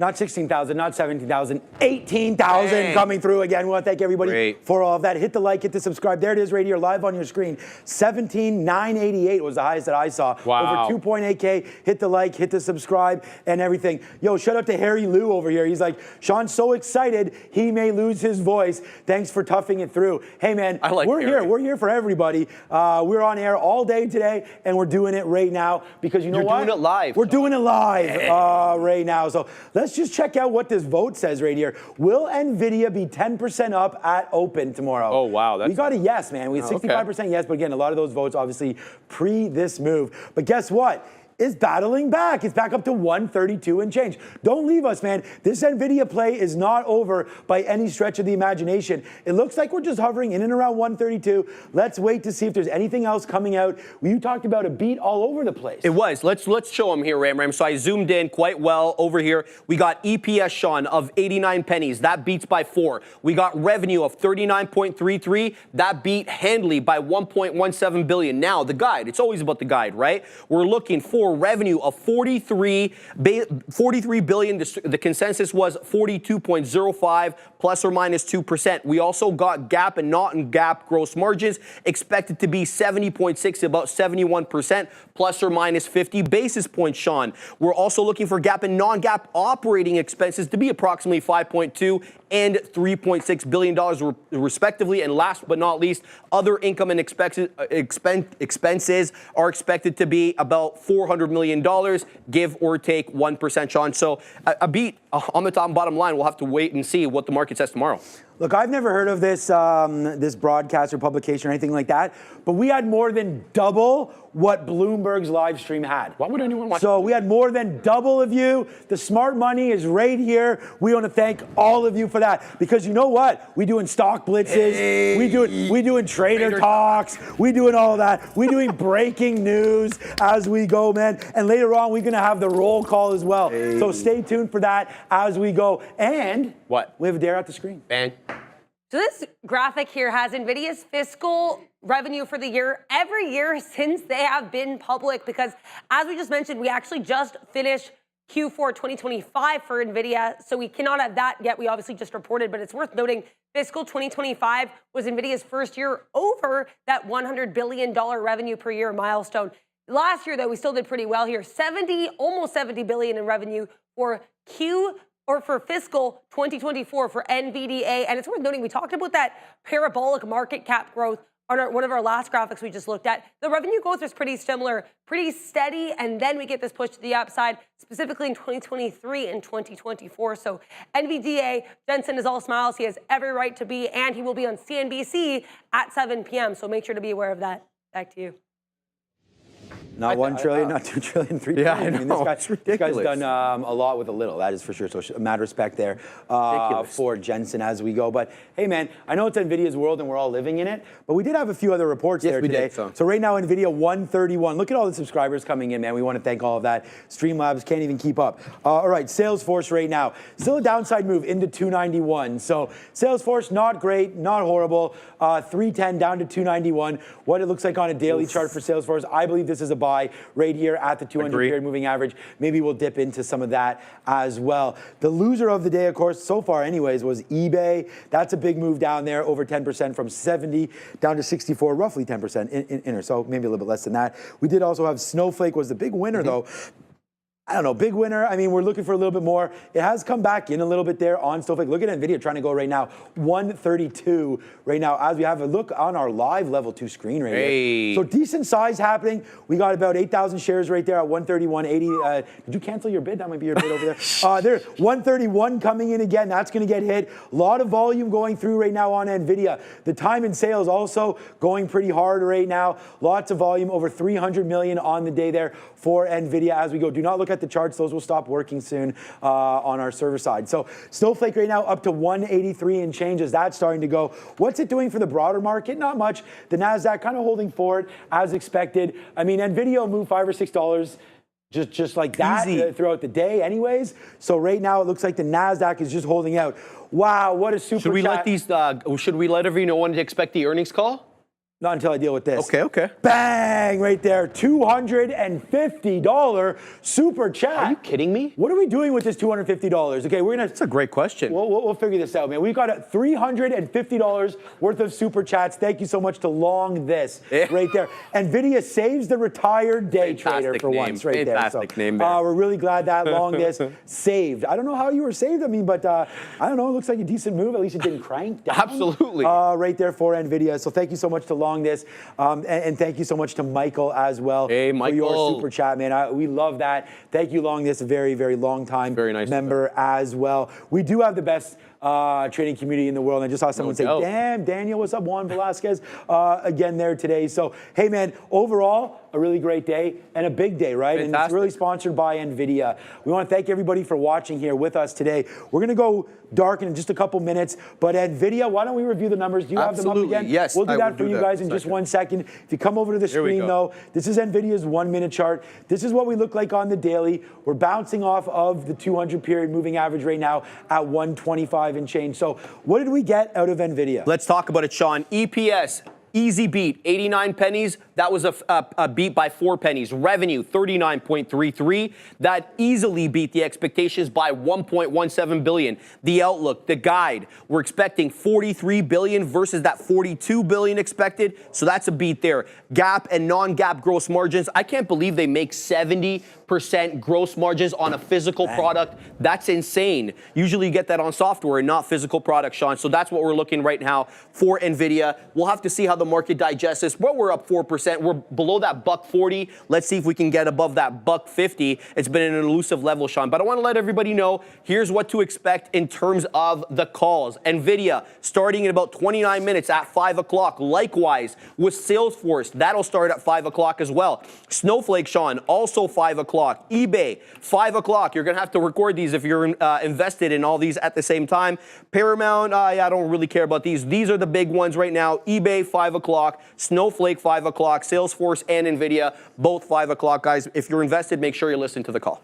All right, I mean, great talk there, man. Over 13,000 of you still with us. We want to thank all of you for that. The one thing about this is we do this every day. Yes, sir. So make sure if you're joining us for the first time, tomorrow at 8:30, we're going live again, man. We have the watch list going out. We're on a prop floor. Tons of trades going through today. We traded NVIDIA, Apple, SMR at the end of the day, FXI, futures contracts we're trading in the morning. Sharif and Joe, Sharif in the midday, basically all midday trading, small cap runners. Adara's dropping the news for us live every single day right here on the news desk. We've got Joe killed it today. Killed it, man. On the he did main show. with you. I asked Neil to Neil did not get back now, to me, man. so hopefully Neil will be back tomorrow because I want to put Joe back with you, man. I love that midday show. We love having Joe there as well. We'll hope Neil can come back. Thanks to Obi for filling in today as well. And a big shout out to Bears versus Bulls. I mean, honestly, managing all these guys here in the chat, girls, all of us in the trader realm, it's been a wicked opportunity. We've hit over 500,000 subscribers in the last month. And you see how much we're at there right now? No. 505. I mean, it's look, I'm impressed, Sean. but I'm not going to be impressed till 1 milli. I want that.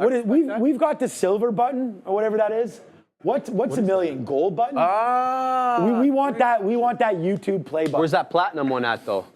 Maybe 5. I mean, we're not stopping at the end of the day. So I want to thank Sharif for joining us here live. We're doing it again tomorrow, where we have Clover. We've got a whole bunch of other names. So if you're looking for earnings, you're looking to make those plays, maybe you're covering some of your positions, you want to look at live level 2s, this is the spot for you. So Sharif. Yes, sir. We're doing it. Thank you so much, man. We're doing it. There's the potato. Hold on. Hey. French fries. Always make those potatoes into French fries. I don't mind potatoes, twice baked potatoes. That's good. Hey, give me your favorite side for a steak. Oh, wine. Red wine. It's not Friday yet, but it's fine. I like mushrooms and asparagus, but mushrooms I like the red wine. You can't have to have a red wine, man. You have to have a red wine. Absolutely. A little Barolo. I remember when we were at SDK, you forced that red down. You're like, you know, hold on a second. That sounded a little bit. I didn't force anybody. You did. You're like, look, bro, you're taking some of this glass. You poured it in my glass, Sean. I had no choice. And now it's your favorite side. So there you go. You welcome. We're having a good time. Am I going to survive this? All right, we're having a good time, and I hope you did as well. At the end of the day, make sure you do join us tomorrow. Go follow Sharif. Go follow me. Go follow all of us. It's Trader TV Live. You're rocking with the best of us. I'm going to go get some lemon tea, and I hope you do as well. Thank you, everybody. We'll see you tomorrow. Ciao. Good night. Great show.